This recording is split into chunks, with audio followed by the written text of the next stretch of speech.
നിത്യാനന്ദം പരമസുഖദം കേവലം ജ്ഞാനമൂർത്തിം ദ്വന്ദ്വാതീതം ഗഗനസദൃശം തത്വമസ്യാദിലക്ഷ്യം ഏകം നിത്യം വിമലമചലം സർവധി സാക്ഷിഭൂതം ഭാവാതീതം ത്രിഗുണരഹിതം സദ്ഗുരും തം നമാമി. കൂജന്തം രാമ രാമേതി മധുരം മധുരാക്ഷരം ആരുഹ്യ കവിതാശാഖാം വന്ദേ വാത്മീകികോകിലം. വാമേ ഭൂമിസുതാ പുരശ്ച ഹനുമാൻ പശ്ചാസുമിത്രാസുതോ ശത്രുഘ്നോ ഭരതശ്ച പാർശ്വദളയോഃ വായുആദികോണേഷു ച സുഗ്രീവശ്ച വിഭീഷണശ്ച ഹനുമാൻ താരാസുതോ ജാംബവാൻ മധ്യേ നീലസരോജകോമളരുചിം രാമം ഭജേ ശ്യാമളം. യത്ര യത്ര രഘുനാഥകീർത്തനം തത്ര തത്ര കൃതമസ്തകാഞ്ജലിം ബാഷ്പവാരി പരിപൂർണലോചനം മാരുതിം നമത രാക്ഷസാന്തകം.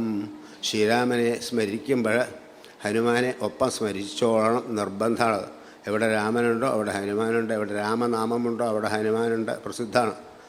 അത് ഭക്തിയുടെ ഒരു പ്രതീകം, സിമ്പൽ, അതുപോലൊരു വേറെ ആളില്ല. ബാഷ്പവാരി പരിപൂർണലോചനം. ആ ശ്രീരാമചന്ദ്രൻ്റെ മുമ്പിൽ കൈകൂപ്പി ഇങ്ങനെ ഇരിക്കുന്ന ഹനുമാൻ്റെ രൂപം എല്ലാവരുടെ മനസ്സിലുണ്ട്. ബാഷ്പവാരി, കണ്ണുനീരിങ്ങനെ ധാരധാരയായിട്ട് ഒഴുകുക. എന്തുകൊണ്ട്? ഭക്തി കൊണ്ട്, ദുഃഖം കൊണ്ടല്ല. ആ ശ്രീരാമചന്ദ്രൻ്റെ അപാരമായ കാരുണ്യം അനുഭവിച്ചുകൊണ്ടാണ് നമ്മൾ ജീവിക്കുന്നത്. എവിടെ എവിടെ ആ വിളിക്ക് അവിടെ എത്തി ഭഗവാൻ രക്ഷിക്കുന്നു. ആ ഭഗവാന്റെ മഹത്വത്തെ ഓർത്ത് ഹനുമാൻ ധാരധാരയായി കണ്ണുനീർ വാർത്തുകൊണ്ട് ഇരിക്കുന്നുണ്ട് എന്നാണ്. അപ്പോൾ ഭക്തിയുടെ ഒരു ലക്ഷണമാണ് ഈ രോമാഞ്ചമുണ്ട്. ഭഗവാന്റെ തിരുനാമം കേൾക്കുമ്പോൾ, കീർത്തനങ്ങൾ കേൾക്കുമ്പോഴൊക്കെ രോമാഞ്ചമുണ്ടാവും, കണ്ഠം ഗദ്ഗതമാവും, കണ്ണുനീര് ഒഴുകിക്കൊണ്ടിരിക്കും. ഇതൊക്കെ ഒരു ഭക്തിയുടെ ലക്ഷണമായിട്ട് പറയും നമ്മൾ. ഭാഗവതമൊക്കെ കേട്ട് കഴിയുമ്പോൾ ചില ഭക്തന്മാർ ചില കഥകൾ കേൾക്കുമ്പോൾ അവരുടെ വല്ലാണ്ട് ഉള്ളിൽ തട്ടുന്നു, ധാരധാരയായിട്ട് കണ്ണുനീര് വാർത്തുകൊണ്ടിരിക്കുന്നു. അപ്പോൾ സപ്താഹം നടക്കുന്ന സ്ഥലത്ത് ഇങ്ങനെ ഭക്തന്മാർ വളരെ ശ്രദ്ധയോടുകൂടി ഭക്തിയോടുകൂടി ഇരിക്കുന്നത് കണ്ടപ്പോൾ ആചാര്യന് തന്നെ അത്ഭുതം തോന്നിയത്. കാരണം അവരുടെ ആ മനസ്സലിഞ്ഞ ദ്രവീകരണം, ഭഗവത് കഥ കേൾക്കുമ്പോൾ, ഭഗവാന്റെ മഹത്വങ്ങളെ ഓർക്കുമ്പോൾ മനസ്സലിഞ്ഞു പോകുന്നു, അറിയാതെ കണ്ണിൽ വെള്ളം നിറയാണ്. അത് ഭക്തിയുടെ പ്രതീകമായിട്ട് നമ്മൾ പറയാറുണ്ട്.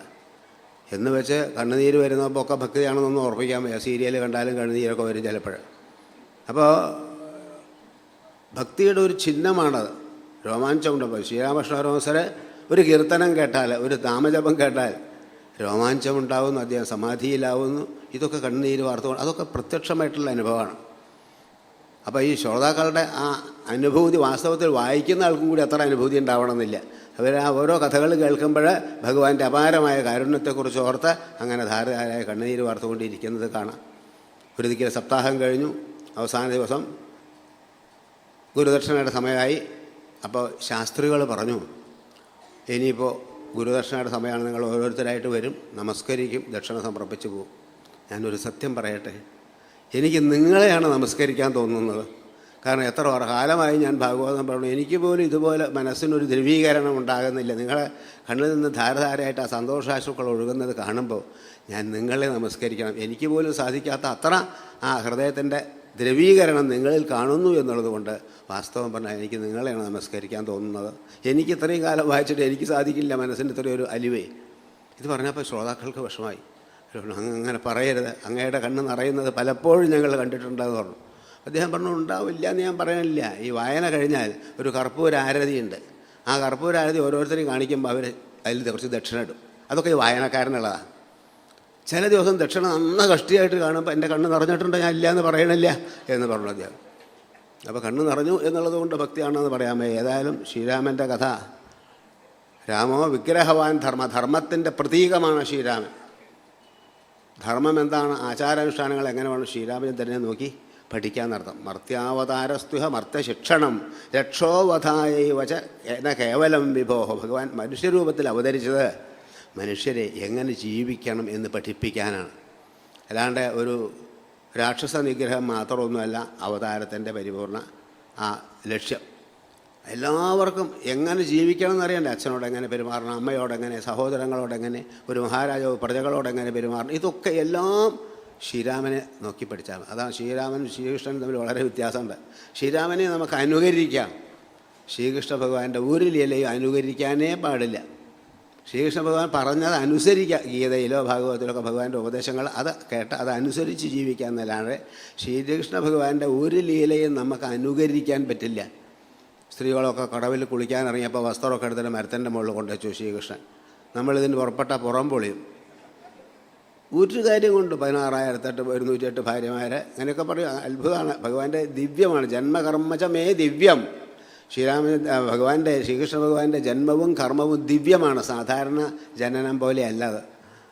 ഈ കർമ്മത്തിൻ്റെയും ജന്മത്തിൻ്റെയും മഹത്വം, ആ ദിവ്യത്വം ആര് മനസ്സിലാക്കുന്നുവോ അവർ മുക്തന്മാരാകുന്നു. ജന്മകർമ്മചമേ ദിവ്യം ഏവം യോ വ്യക്തി തത്വത തെക്കുതാദേഹം പുനർജന്മനൈതി മാവേദി സർജ. അവരെ ഈ ദേഹം തിരിച്ചു കഴിഞ്ഞാൽ പിന്നെ രണ്ടാമത് ജനനമില്ല. അങ്ങനെ ശ്രീകൃഷ്ണ ഭഗവാന്റെ അത്ഭുതമായിട്ടുള്ള ലീലകളുടെ രഹസ്യം മനസ്സിലാക്കാൻ സാധിക്കാം. പലപ്പോഴും രഹസ്യം മനസ്സിലാക്കാൻ പെട്ടെന്ന് സാധിച്ചു എന്ന് വരില്ല. അപ്പോഴാണ് ഭഗവാനെ ആക്ഷേപിക്കാനൊക്കെ തോന്നുന്നത്. ഇതൊന്നും ശരിയല്ല ചെയ്തത്. ധർമ്മം സ്ഥാപിക്കാനായിട്ട് അവതരിച്ച ഭഗവാൻ തന്നെ അധർമ്മ ചെയ്യണമെന്ന് മുഴുവൻ. പരസ്ത്രീകളോടുകൂടി രമിക്കുക, അവരോടുകൂടി രാസക്രിയ ചെയ്യുക. അപ്പോൾ അങ്ങനെ ആ ഭഗവാനെ നമ്മൾ ആശ്രയിക്കുക എന്ന് തോന്നും. പക്ഷേ അതൊക്കെ ഭാഗവതം ശരിക്കും പഠിച്ചാൽ അതിൽ തന്നെ മറുപടിയുണ്ട്. ധർമ്മ വ്യതിക്രമോദിഷ്ട ഈശ്വരാണാംന സാഹസം. ധർമ്മം ഈശ്വരന്മാരുടെ പ്രവൃത്തികളൊന്നും നമ്മൾ സാധാരണ ധർമ്മമായിട്ട് ബന്ധപ്പെടുത്താൻ പാടില്ല. തേജീയസാന്ന ദോഷായ വന്നേഹ സർവഭുജോയ. തേജസ്വികളായിട്ടുള്ളവർക്ക് എന്ത് കർമ്മം ചെയ്താലും അതൊന്നും അവരെ ബാധിക്കില്ല. അഗ്നിയിൽ എന്തിട്ടാലും അത് ദഹിക്കും. അതുമാതിരി മഹാത്മാക്കളുടെ പ്രവൃത്തികളുടെ ഫലം അവരെ ബാധിക്കില്ല. ഒരു തെറ്റല്ല. നമുക്ക് സാധാരണ ലൗകികന്മാരുടെ ധർമാധർമ്മങ്ങൾ വെച്ച് ഭഗവാന്റെ ലീലകളെ അളക്കാൻ പാടില്ല എന്നർത്ഥം. അപ്പം രാമായണത്തിൻ്റെ മഹത്വമൊന്നും പറഞ്ഞാൽ തീരില്ല. അത്ര മഹത്വമാണ്. പലപ്പോഴും ഞാൻ ഗീതായജ്ഞം നടത്തുന്ന ആളാണ്. സ്ഥിരമായിട്ട് എന്നും ഗീതയാണ്. ഇവിടെ 1-2 വർഷം വന്നപ്പോൾ ഗീതയെ തന്നത്. അപ്പോൾ ഞാൻ സ്വാമിജിയോട് പറഞ്ഞു, ഞാൻ ഗീത ഞാൻ എല്ലാ കാലവും പറയേണ്ടത്, എനിക്ക് ഭാഗവതം തരും, എന്നാൽ അതൊന്നും ശ്രദ്ധിക്കുമല്ലോ പടി. അന്ന് മുതൽ ഭാഗവതമായി പ്രഭാഷണം. അപ്പോഴാണ് ഭാഗവതം അതറിയുമ്പോൾ ഭാഗവതം കേൾക്കുമ്പോൾ വേറെ ഗീതയും വേണ്ട, രാമായണം കേൾക്കുമ്പോൾ ഇതൊക്കെ തന്നെ ഭാഗവതത്തിലും ഗീതയിലുള്ളത്. ഇത് ഏതെങ്കിലും ഒന്ന് ശരിക്കും മനസ്സിലാക്കിയാൽ ധാരാളമാണ്. അപ്പോൾ അതുകൊണ്ട് ഇപ്പോൾ ഈ 21-ാം നൂറ്റാണ്ടിൽ രാമായണത്തിന് എന്താ പ്രസക്തി എന്നൊക്കെ ആളുകൾക്ക് തോന്നും. ഈ എന്തെല്ലാം ടെക്നോളജി വികസിച്ചിരിക്കുക, അതിൻ്റെ ഇടയിൽ ഒരു രാമായണം, പഴഞ്ചൻ എന്നൊക്കെ ചെറുപ്പക്കാർക്ക് ചിലപ്പോൾ തോന്നും. അവർക്കതിൻ്റെ മഹത്വം മനസ്സിലാവാത്തത് കൊണ്ടാണ്. ഒരു മനുഷ്യന് എന്തെല്ലാം അറിയണോ പഠിക്കണോ അതെല്ലാം രാമായണത്തിൽ നിന്ന് കിട്ടുന്നുണ്ട്. ശ്രദ്ധിച്ച് പഠിച്ചാൽ മതി ഏത് കാര്യത്തിനും. അപ്പോൾ ഒരിക്കൽ റെയിൽവേ സ്റ്റേഷനിൽ അടുത്ത കാലത്ത് വിവാഹം കഴിച്ച നവദമ്പതികൾ ട്രെയിൻ യാത്രയ്ക്ക് അവിടെ ചെന്നപ്പോൾ ഒരു വൃദ്ധനായിട്ടുള്ള ഒരാൾ ഒരു പുസ്തകം കണ്ണടയൊക്കെ വെച്ച് ഇങ്ങനെ പുസ്തകത്തിൽ നോക്കി വായിക്കുന്നുണ്ട്. അപ്പോൾ ഈ ചെറുപ്പക്കാർ ചെന്നു, എന്താ കാരണം വരെ വായിക്കണതേ ചോദിച്ചു. അപ്പോൾ തലയെടുത്ത് പൊന്തിച്ചു. ഈ ചെറുപ്പക്കാരെ വേഷം കണ്ടാൽ തന്നെ ആണേതാ പെണ്ണേതാ തിരിച്ചറിയില്ല. അവരോട് ഇപ്പോൾ പറഞ്ഞിട്ട് കാര്യമില്ല, എന്നാലും ചോദിച്ചില്ലേ വിചാരിച്ച് പറഞ്ഞു രാമായണമാണോ വായിക്കണത് പറഞ്ഞു. അപ്പോൾ ഒരു ഭാര്യാഭർത്താക്കന്മാർ പരസ്പരം നോക്കി ചിരിച്ചു. കാരണം അവർക്ക് ഇനി വെളിച്ചായിട്ടില്ല. ഈ 21-ാം നൂറ്റാണ്ടിൽ രാമൻ എന്തെല്ലാം നല്ല നല്ല പുസ്തകങ്ങൾ വായിക്കാം. അവരുടെ കയ്യിലുള്ള സിനിമാ മാസികകളും പലതുണ്ട് അവരുടെ കക്ഷത്തിൽ. ഇതിനേക്കാളൊക്കെ ഈ രാമായണം പഴഞ്ചൻ എന്നാണ് അവർക്ക് തോന്നിയത്. സ്വാമിജി ഒന്നും പറഞ്ഞു, അല്ല ഇദ്ദേഹം തൊട്ട് പറഞ്ഞതുമില്ല. കുറച്ച് കഴിഞ്ഞു ട്രെയിൻ വന്നാൽ വളരെ തിരക്കാണ്. 1 മിനിറ്റാണ് നിൽക്കുക. അതിൻ്റെ ഇടയിൽ ഇറങ്ങാനുള്ളവർക്ക് ഇറങ്ങാനുള്ള ബന്ധപ്പാട്, കയറിപ്പറ്റാനുള്ളവർക്ക് കയറിപ്പറ്റാനുള്ള ബന്ധപ്പാട്, തിരക്കാണ്. ട്രെയിൻ വന്നു, അവിടെ നിന്നു. വീട്ടിൽ തിരക്കുക. അതിൻ്റെ ഇടയിൽ ഈ ദമ്പതികളുണ്ടല്ലോ, ഭർത്താവ് ഇട്ടിച്ച് കയറി ഭാര്യയ്ക്കും കൂടെ സീറ്റ് പിടിച്ചു. കാരണം അവരങ്ങനെ ഒരു സീറ്റിലിരുന്നു. കാരണം അവരുടെ നേരെ എതിർഭാഗത്തായിട്ട് ഈ ചെറുപ്പക്കാരനും അയാളുടെ ഭാര്യ വന്നിരിക്കാൻ വേണ്ടി അവിടെ സീറ്റൊക്കെ പിടിച്ചു. ഇയാൾ ആദ്യം കയറിയിട്ട് കുറച്ച് കഴിഞ്ഞ് വണ്ടി വിട്ടപ്പോൾ ഇയാൾ കിടന്ന് പരിഭ്രമിച്ച് ഓടുകയാണ് കമ്പാർട്ട്മെൻറ്റിൽ. അപ്പം എന്താ പരിഭ്രമിക്കുക, ഭാര്യയെ കാണാനില്ല. അവസാനം ചെയിൻ പിടിച്ച് വലിച്ചു. ഭാര്യ അവിടെ പ്ലാറ്റ്ഫോമിൽ നിന്നിട്ട് ഇദ്ദേഹം കയറിപ്പോയത് കണ്ടില്ല, ഭർത്താവ് കയറിപ്പോയത്. അവിടെ നിന്ന് നിലവിളിക്കുക. കാരണം ഇതുവരെ വായിച്ച പുസ്തകത്തിലൊക്കെ അങ്ങനെയാണ്. എവിടെയെങ്കിലുമൊക്കെ ഭാര്യ ഉപേക്ഷിച്ച് ഭർത്താവ് രക്ഷപ്പെട്ട കഥയാണ് വായിച്ചിട്ടുള്ളത്. അതാണല്ലോ ഇപ്പോൾ വായിക്കാനുള്ളത്. അപ്പോൾ പരിഭ്രമം വേണ്ടത്രയും.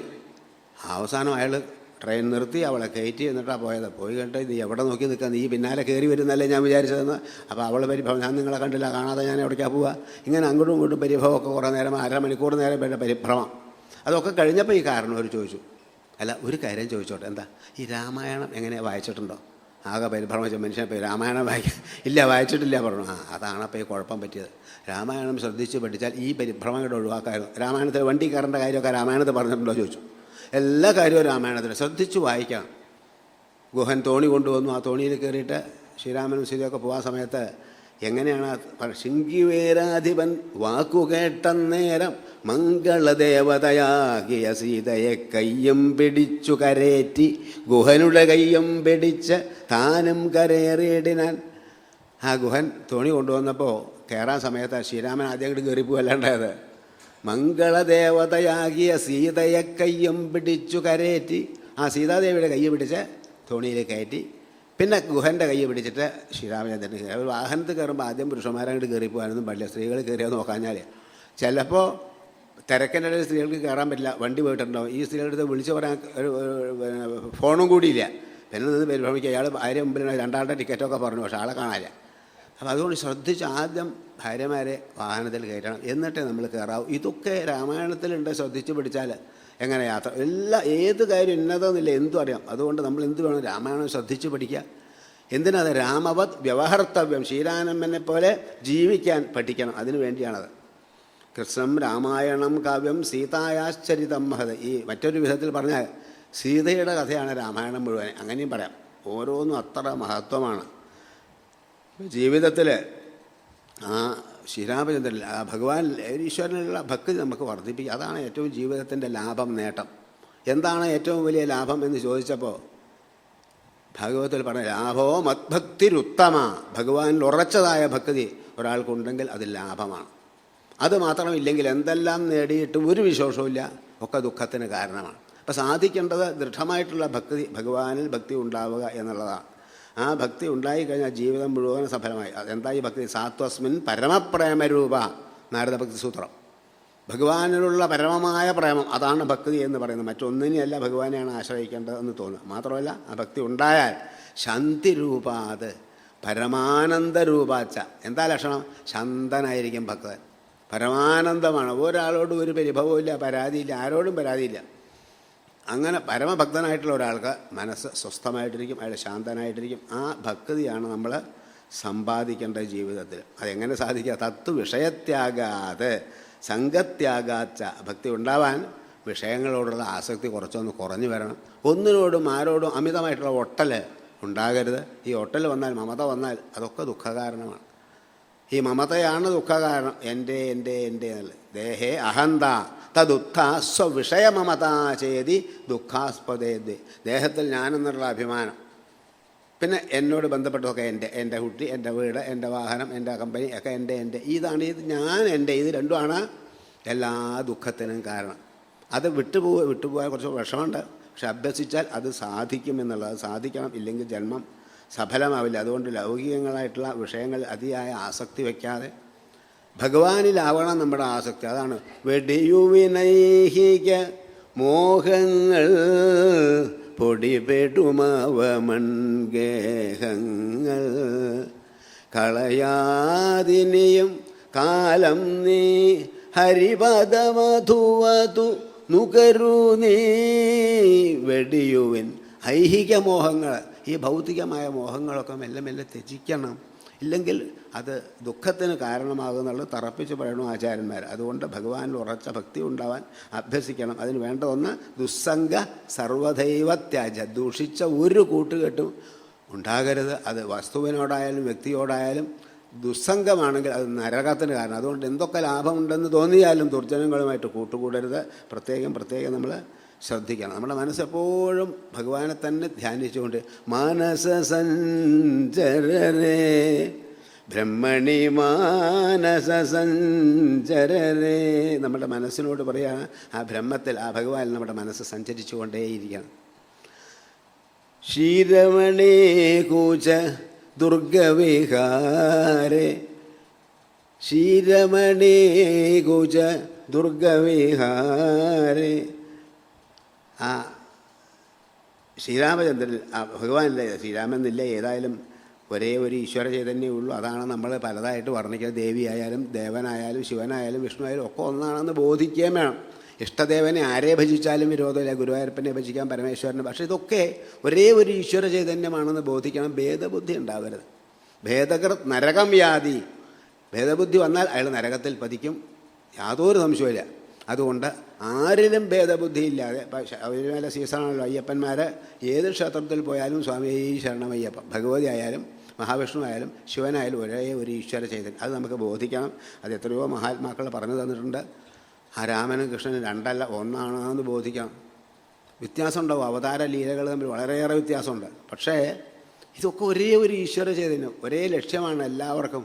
അത് അറിഞ്ഞ് ഏതൊരു ഇഷ്ടദേവനെ ഭജിക്കുമ്പോഴും തൻ്റെ ഇഷ്ടദേവനാരോ അത് തന്നെയാണ് അയ്യപ്പനായിട്ടിരിക്കുന്നത്, സുബ്രഹ്മണ്യനായിട്ടിരിക്കുന്നത്, ദേവിയായിട്ടിരിക്കുന്നത്. ഇത് ബോധിക്കണം നമ്മൾ. അല്ല വേറെയാണെന്ന് കരുതിയാൽ നരകമാണ്. അതുകൊണ്ട് ആ ഒരു ചിന്ത നമ്മുടെ മനസ്സിൽ. പിബരേ രാമരസം രസനേ പിബരേ രാമരസം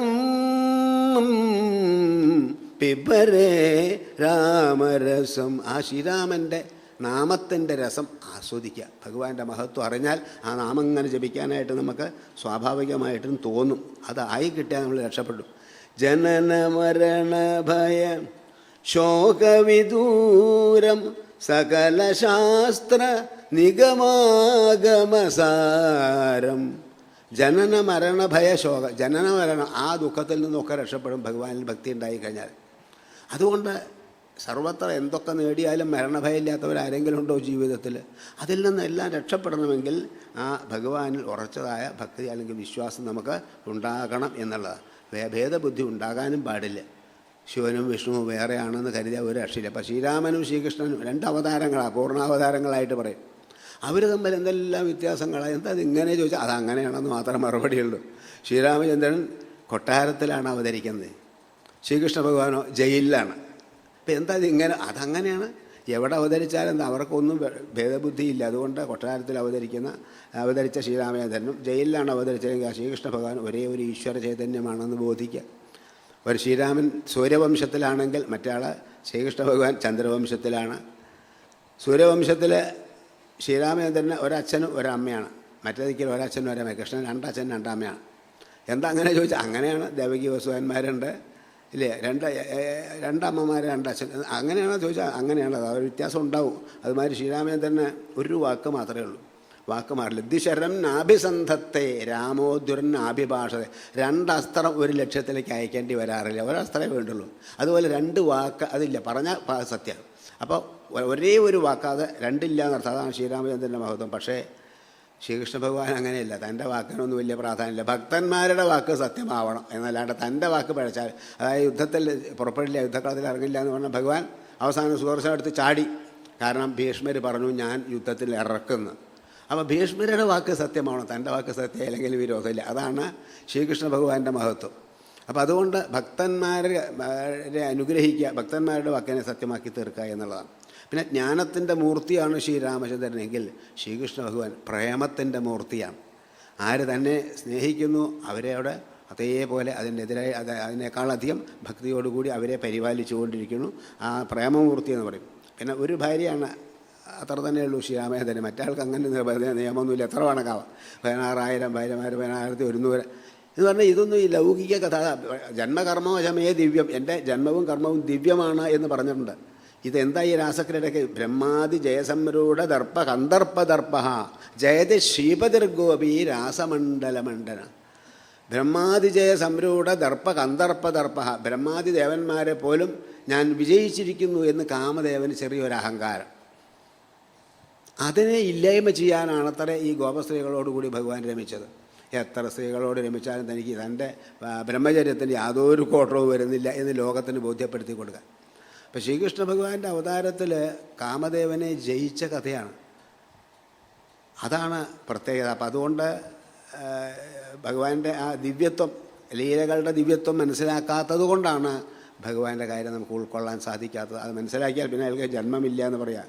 ഈ ഇവരൊക്കെ വന്ന് പുരാമഹർഷയ സർവേ ദണ്ഡകാരണ്യവാസിന ദൃഷ്ട്വാ രാമം ഹരിം തത്ര ഭോക്തുമൈച്ഛൻ സുവിഗ്രഹം. ദണ്ഡകാരണ്യത്തിലെ മഹർഷിമാർ ശ്രീരാമാവതാരം കണ്ടിട്ട്, ശ്രീരാമൻ്റെ സൗന്ദര്യം കണ്ടിട്ട് അവർക്ക് ആസ്വദിച്ചിട്ട് മതിയാവില്ല. എന്തൊരു സൗന്ദര്യമാണ്. അപ്പോൾ ശ്രീരാമചന്ദ്രൻ പറഞ്ഞു, കാര്യമൊക്കെ ശരിയാണ്, നിങ്ങൾക്ക് ഇങ്ങനെ ആസ്വദിക്കാൻ നിന്ന് തരാൻ ഇവിടെ സമയമില്ല, നിങ്ങളുടെ ആഗ്രഹം ഞാൻ സാധിപ്പിച്ചു തരാം അടുത്ത അവതാരത്തിലാണ് ശ്രീരാമൻ പറഞ്ഞു. അടുത്ത അവതാരം കൃഷ്ണാവതാരം. അപ്പോൾ ഈ കൃഷ്ണാവതാരത്തിലെ ഈ മഹർഷിമാരുടെ ആഗ്രഹമൊക്കെ സാധിപ്പിച്ചു കൊടുക്കുക. ഇഷ്ടം പോലെ ഭഗവാനെ ഉപാസിക്കാൻ കാണാം. ശ്രീരാമാവതാരത്തിൽ അതിന് സമയമില്ല. അതുകൊണ്ട് ഇവരോരോരുത്തരും ആ മഹർഷിമാരെ ഗോപസ്ത്രീകളായിട്ട് അവതരിച്ചിരിക്കുക. പുരാ മഹർഷയ സർവേ ദണ്ഡകാരണ്യവാസിന, ദണ്ഡകാരണത്തിലെ മഹർഷീശ്വരന്മാരാണ്. ദൃഷ്ട്വാ രാമം ഹരിം തത്ര, ശ്രീരാമചന്ദ്രനെ കണ്ടിട്ട് ഭോക്തുമൈച്ഛൻ സുവിഗ്രഹം, എന്നിട്ട് കുട്ടിക്കാൻ തോന്നുന്നു, എന്തൊരു സൗന്ദര്യം സഹിക്കില്ല. തേ സർവേ സ്ത്രീത്വമാപന്ന സമുദ്ഭൂതാശ്ച, അവരൊക്കെ സ്ത്രീകളായിട്ട് ഗോകുലത്തിൽ വന്ന് ജനിച്ചു. ഹരിം സംപ്രാപ്യ കാമേന, കാമത്തോടു കൂടിയാണ് ഭഗവാനെ അവർ പ്രാപിച്ചത്. തതോ മുക്ത ഭവാർണവാത്, അതുകൊണ്ട് സംസാര സമുദ്രത്തെ തരണം ചെയ്യാൻ അവർക്ക് സാധിച്ചു ഗോപസ്ത്രീകൾക്ക്. ഭഗവാനാണെന്നൊന്നും വിചാരിച്ചിട്ടല്ല, തൻ്റെ ഒരു ചാരൻ എന്ന് മാത്രമേ ഉണ്ടായിരുന്നുള്ളൂ. അപ്പം അങ്ങനെ ആ ഭഗവാന്റെ മഹത്വം അറിഞ്ഞിട്ടല്ല, അറിയാതെ പോലും ഭഗവാനെ ഉപാസിച്ചാൽ രക്ഷപ്പെടുമല്ലോ. കാരണം കണലെടുത്തിട്ട് തീയെടുത്തിട്ട് അറിയാതെ ആണെങ്കിൽ കൈ പൊള്ളൂല, അതുപോലെ അതിലെയാണ്.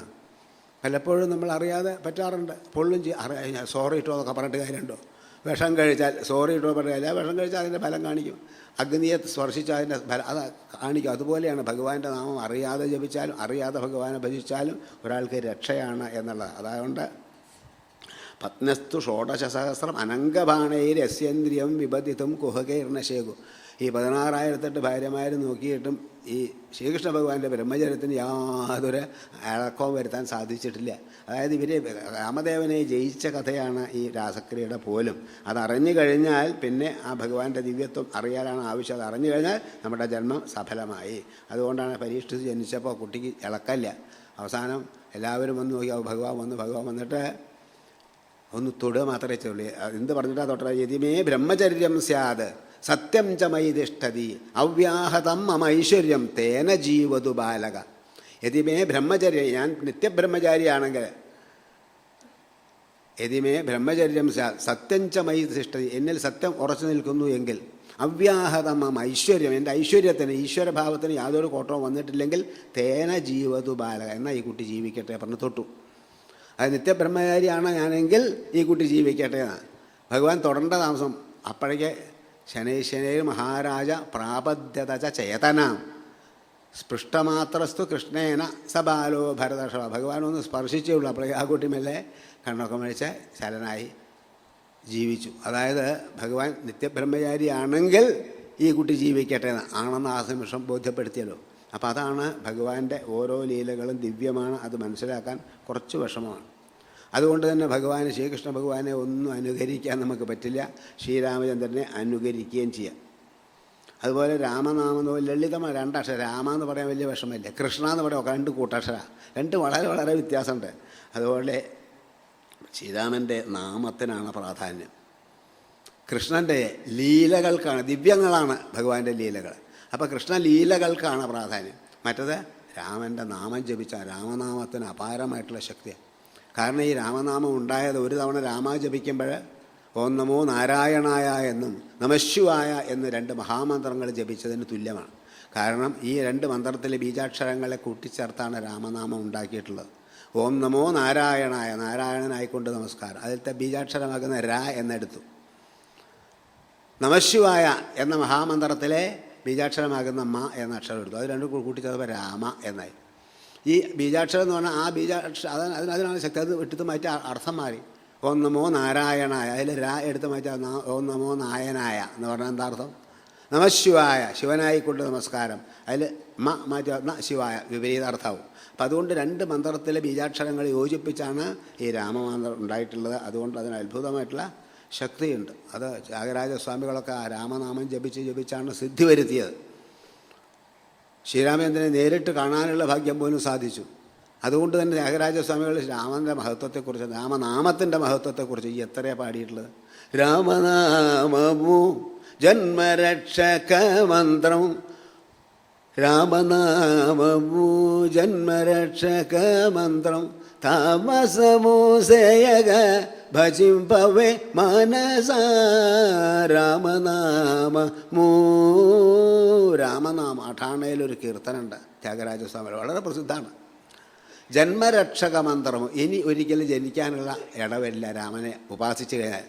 അത് ഒരു നിമിഷം വൈകാതെ അല്ലേ മനസ്സേ നീ ജപിക്കുക.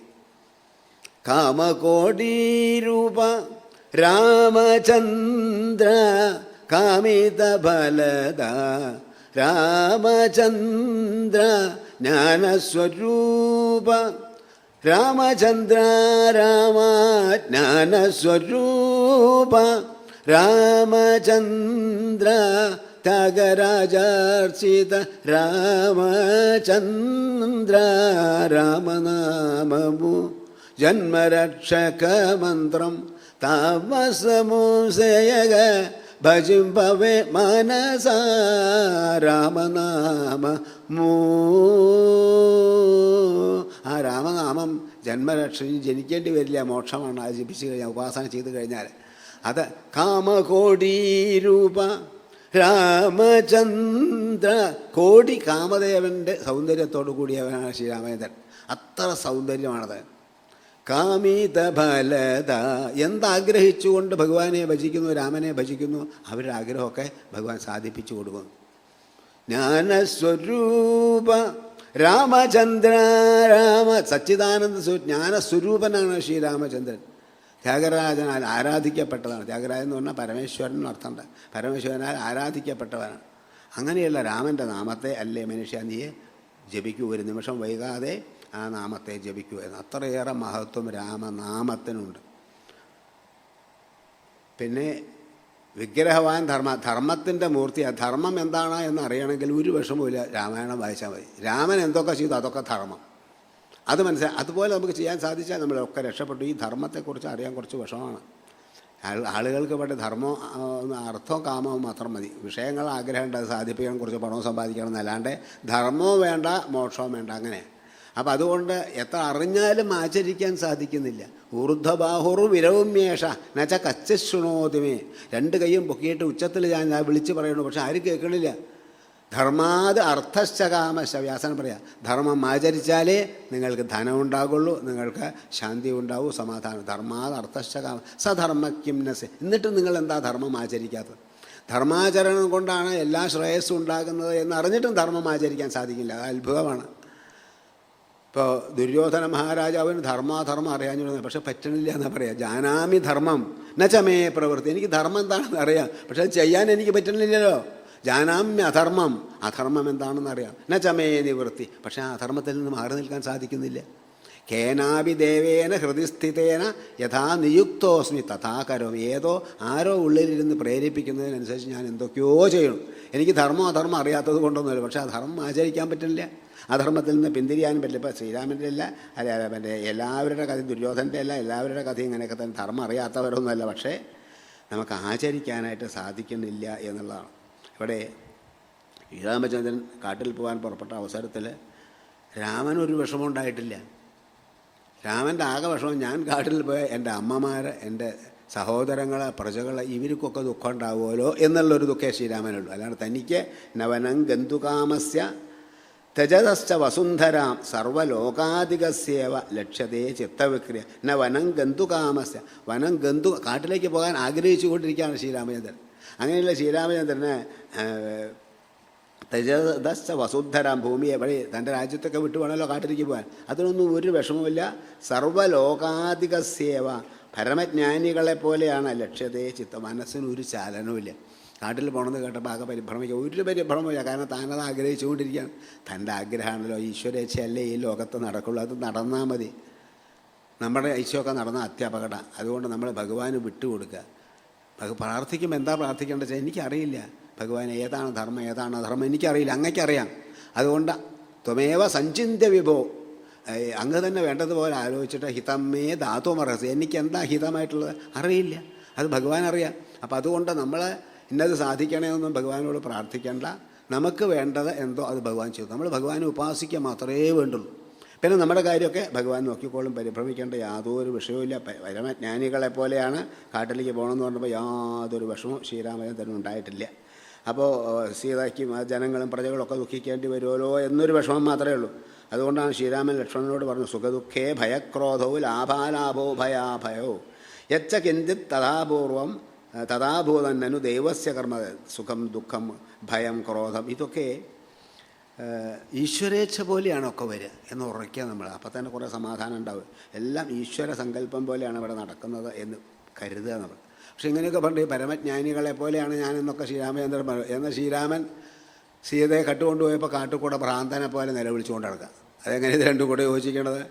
കണ്ട വൃക്ഷങ്ങളോടൊക്കെ നീ തല ഉയർത്തി നിൽക്കണ്ടല്ലോ, എൻ്റെ സീത നീ കണ്ടു, നിന്നെ കാണാൻ ഞാനങ്ങനെ ഇരിക്കുക, അവിടെ പോയി മറന്നു എന്നൊക്കെ ചോദിച്ച് സീതയെ വിളിച്ച് നിലവിളിക്കുക.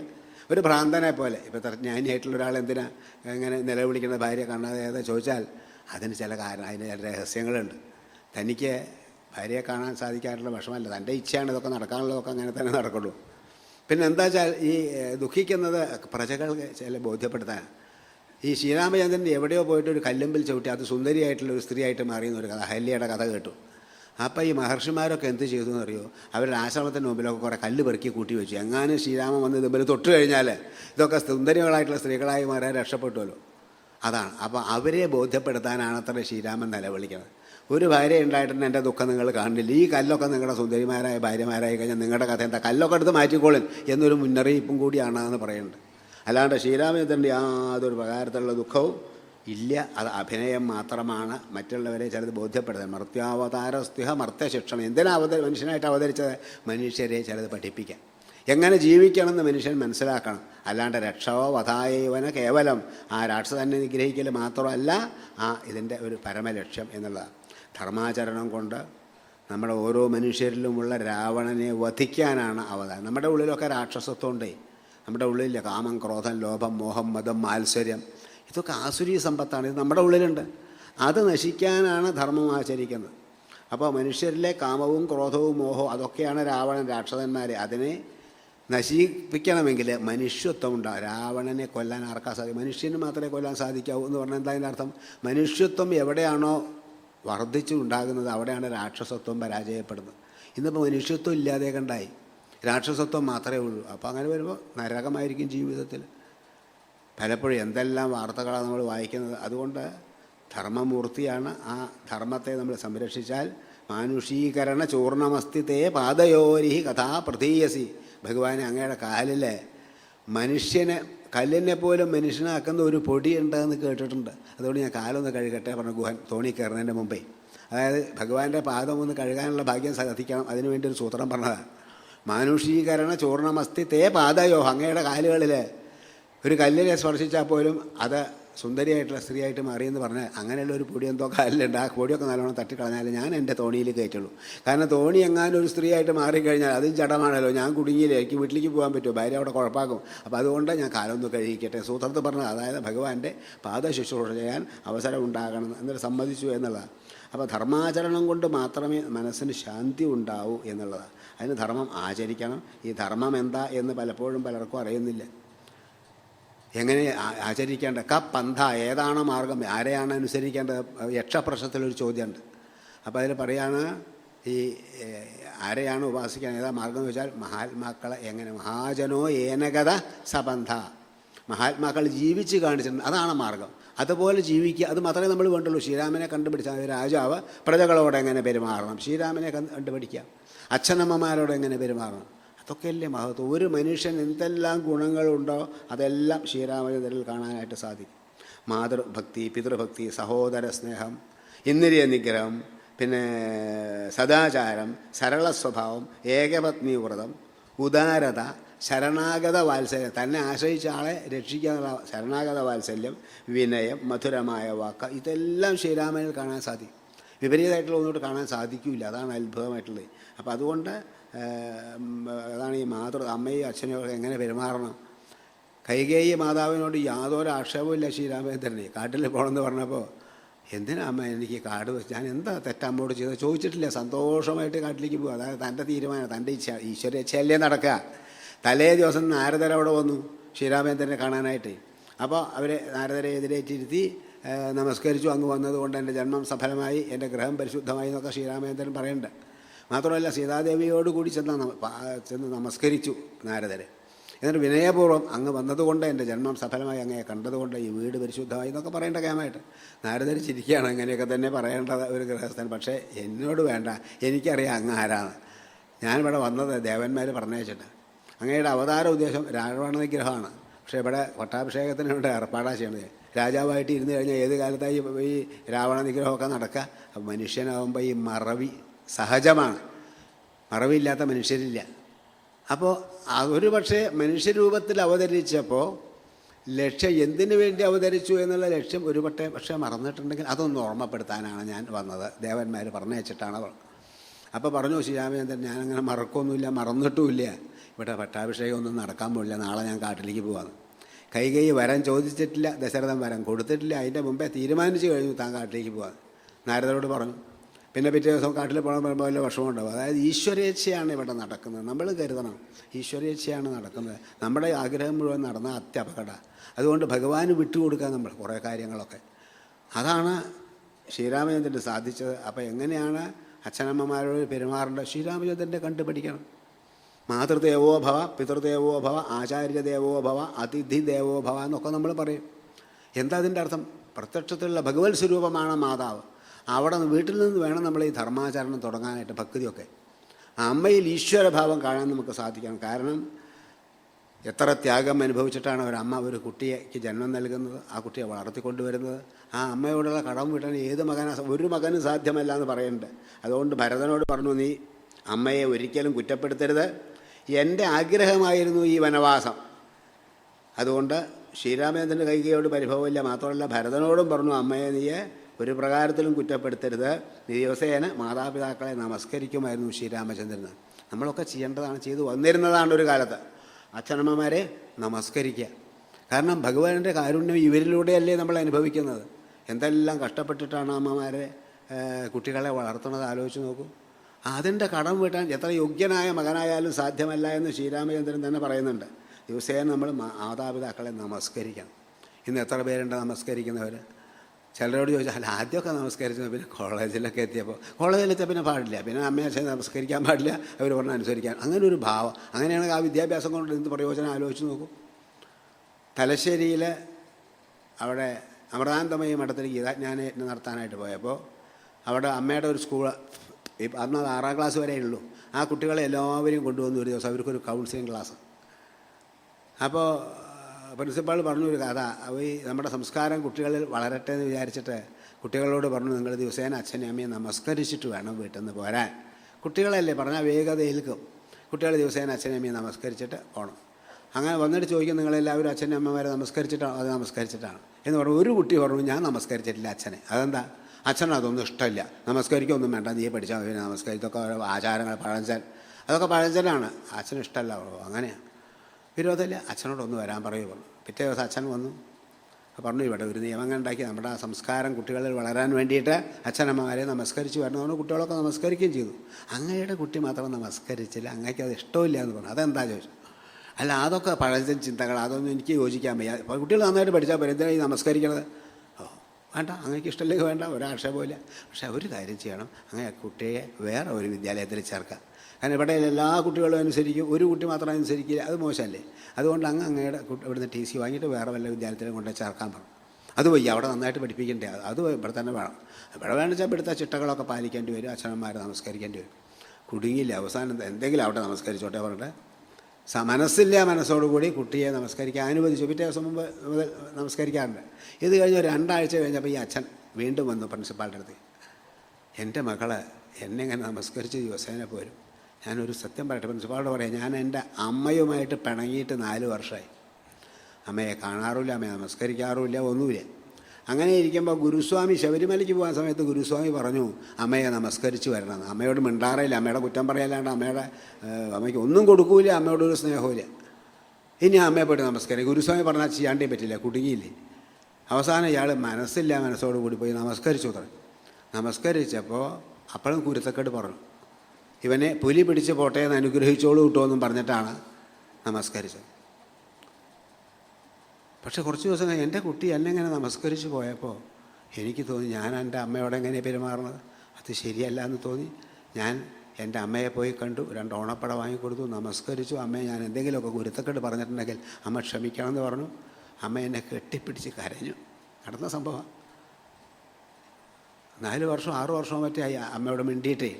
ആ മകൻ പോയി ഓണപ്പട കൊടുത്ത് നമസ്കരിക്കുമ്പോൾ ഏതമ്മയുടെ കണ്ണിൽ നിന്ന് ധാരധാരയായിട്ട് കണ്ണുനീര് വരാതെ കണ്ടിരിക്കുക. ആ ഒരു സംസ്കാരമല്ലേ നമുക്ക് വേണ്ടത്. ഇന്നിപ്പോൾ എവിടെയുണ്ട് ആ സംസ്കാരം? ഒന്നുമില്ല. ഈ അമ്മയുടെ അച്ഛൻ്റെ സ്വത്ത് വാങ്ങാൻ മാത്രം തയ്യാറാണ്. ഒരു ദിക്കിൽ ഞാൻ അറിഞ്ഞ കഥ, എൻ്റെ ഗീതാപ്രഭാഷണം കേട്ടിട്ട് ഈ അമ്മയുടെ മഹത്വം കുറേ കഥകളുണ്ട്. അത് കേട്ടിട്ട് ഈ അമ്മ വീട്ടിൽ ചെല്ലുമ്പോൾ കരഞ്ഞുകൊണ്ട് ചെല്ലുക. അപ്പം മകൾ ചോദിച്ചു, കരയാനാപ്പോൾ പ്രഭാഷണം എന്നാൽ പിന്നെ സീരിയൽ കണ്ടാൽ പോരെ, കരയാൻ അമ്മ പ്രഭാഷണത്തിന് പോയാൽ ചോദിച്ചു. അപ്പോൾ അമ്മയുടെ കഥ പറയുകയാണ്. അമ്മയുടെ നമ്മുടെ ഓരോരോ ഉദാഹരണങ്ങൾ പറയുമ്പോൾ ഓരോരുത്തരുടെ ജീവിതമായിട്ട് ബന്ധപ്പെട്ടതാണ്. ചിലർ ചോദിക്കും, എൻ്റെ കഥ എങ്ങനെയാണ് മാഷക്ക് മനസ്സിലായി? എനിക്ക് അദ്ദേഹത്തിൻ്റെ കഥയൊന്നും അറിയില്ല. അപ്പോൾ അതുപോലെ ഈ അമ്മയുടെ കഥ എങ്ങനെയാ വെച്ചാൽ, മകൻ അമ്മയെ പരമാവധി വഞ്ചിച്ച് അച്ഛൻ വയ്യാണ്ടിരിക്കുമ്പോൾ അച്ഛനെ ശുശ്രൂഷിക്കാനെന്ന് പറഞ്ഞ് താൻ തമിഴ്നാട്ടിലെവിടെയാണ് അവിടെ കൊണ്ടുപോകാൻ ശ്രമിച്ചപ്പോൾ അച്ഛൻ പോയില്ല. അവസാനം എന്ത് ചെയ്തു എന്നൊരു സൂത്രത്തിൽ ഒരു ഡോക്ടറെയും കൂട്ടി വന്ന് അച്ഛനൊരു ഇഞ്ചക്ഷൻ കൊടുത്ത് ബോധം കെടുത്തി. എന്നിട്ട് അച്ഛനെ എടുത്തിട്ട് മകൻ കൊണ്ടുപോയി കോയമ്പത്തൂർ എവിടെയാണ്. എന്നിട്ട് അച്ഛനെ കൊണ്ട് എല്ലാ പേപ്പറിലും ഒപ്പിടിച്ചു. ബോധമില്ലല്ലോ, മറ്റേ അച്ഛൻ സമ്മതിക്കില്ല. വിരലിൻ്റെ കമ്പിയും പക്ഷമൊക്കെ വാങ്ങിയിട്ട് സ്വത്ത് മുഴുവനും മകൻ്റെ പേരിൽ അച്ഛൻ എഴുതി കൊടുത്തു എന്നായി. പിന്നെയാണ് അമ്മ ഇതറിയണം. എന്നിട്ട് അമ്മ നരകിക്കുകയാണ്. അമ്മയ്ക്ക് യാതൊന്നുമില്ല, അച്ഛൻ്റെ സ്വത്ത് പോലും മകനെ ഏറ്റെടുത്തു. അങ്ങനെ എത്ര മക്കൾ എന്തെല്ലാം ഉണ്ട്. ഞാൻ ഈ ഉദാഹരണം പിന്നെ കോഴിക്കോട് ഒരു ക്ഷേത്രത്തിൽ പറഞ്ഞപ്പോൾ അമ്മയുടെ മഹത്വം പറഞ്ഞ് ചിലർ അമ്മയെ തല്ലുന്നവർ വരെ ഉണ്ടാ പറഞ്ഞപ്പോൾ എല്ലാവരും ഒരുത്തനെ ഇങ്ങനെ നോക്കുക. അവന് തള്ളയെ തല്ലി എന്നാണ് അത്ര പേര്, അമ്മയെ തല്ലണ ആളാണ്. എല്ലാവരും ഇവനെ ഇങ്ങനെ നോക്കി. അപ്പോൾ അവനാകെ വിഷമമായി. പിറ്റേ ദിവസം മുതൽ അയാൾ വന്നില്ല കേൾക്കാൻ തുടങ്ങും. എനിക്കറിയില്ല. അതായത് നമ്മൾ നമ്മുടെ അച്ഛനമ്മമാരെ ആദരിച്ചില്ലെങ്കിൽ പിന്നെ ആരെയും നമ്മൾ ആദരിക്കേണ്ടത്. അതുകൊണ്ട് ദിവസേന മാതാപിതാക്കളെ നമസ്കരിക്കണം. ഇനി അവർ ജീവിച്ചിരിക്കില്ലെങ്കിൽ മനസ്സുകൊണ്ടെങ്കിലും അച്ഛനമ്മമാരെ നമസ്കരിക്കണം. അത് നമ്മൾ മടിച്ചിരുന്നാൽ അച്ഛനെ നമസ്കരിക്കാൻ വയ്യ, അച്ഛൻ്റെ സ്വത്തൊക്കെ വാങ്ങാൻ സാധിക്കും എന്നുള്ളൊരവസ്ഥയിലാണ് ഇന്ന് എത്തിയിട്ടുള്ളത്. അതൊക്കെ മാറേണ്ട, സംസ്കാരമൊക്കെ ദുഷിച്ചു പോയി. അതുകൊണ്ട് അമ്മയുടെ മഹത്വം അറിയുന്ന ആരും ആ അമ്മയെ നമസ്കരിക്കും. ഈശ്വരൻ്റെ കാരുണ്യം അമ്മമാരിലൂടെയാണ് നമ്മൾ അനുഭവിക്കുന്നത്. ഈ നിർഗുണ ബ്രഹ്മത്തെ ധ്യാനിക്കാൻ ആകൃതിയില്ലാത്ത ആ ഈശ്വരൻ്റെ സ്വരൂപത്തെ എങ്ങനെ ധ്യാനിക്കുക? അതുകൊണ്ട് വേദം പറയുകയാണ്, മാതൃദേവോ ഭവ. ഭഗവാനിതാ പ്രത്യക്ഷത്തിൽ അമ്മയുടെ രൂപത്തിൽ നിങ്ങളുടെ മുമ്പിൽ വന്ന് നിൽക്കുന്നു. ആ അമ്മയെ നമസ്കരിച്ചാൽ ഭഗവാനെ നമസ്കരിച്ച ഫലമല്ലേ? അതാണ് മാതൃദേവോ ഭവ.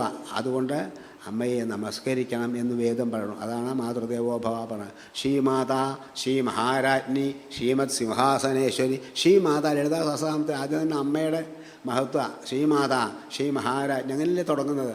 അത്രയേറെ മഹത്വം അമ്മയ്ക്കാണ്. എന്നെ ഗായത്രിയാത് പരോ മന്ത്രോ എന്നെ മാതുഹു ദൈവതം പരം. ഗായത്രിയേക്കാൾ വലിയൊരു മന്ത്രമില്ല, അമ്മയേക്കാൾ വലിയൊരു ദൈവവും ഇല്ല. അമ്മയെ വേണ്ടതുപോലെ ശുശ്രൂഷിക്കാതെ സന്തോഷിപ്പിക്കാതെ ഏത് ക്ഷേത്രത്തിൽ പോയിട്ടോ ആശ്രമത്തിൽ പോയിട്ടോ സംഭാവന കൊടുത്തിട്ടോ യാതൊരു പ്രയോജനവുമില്ല.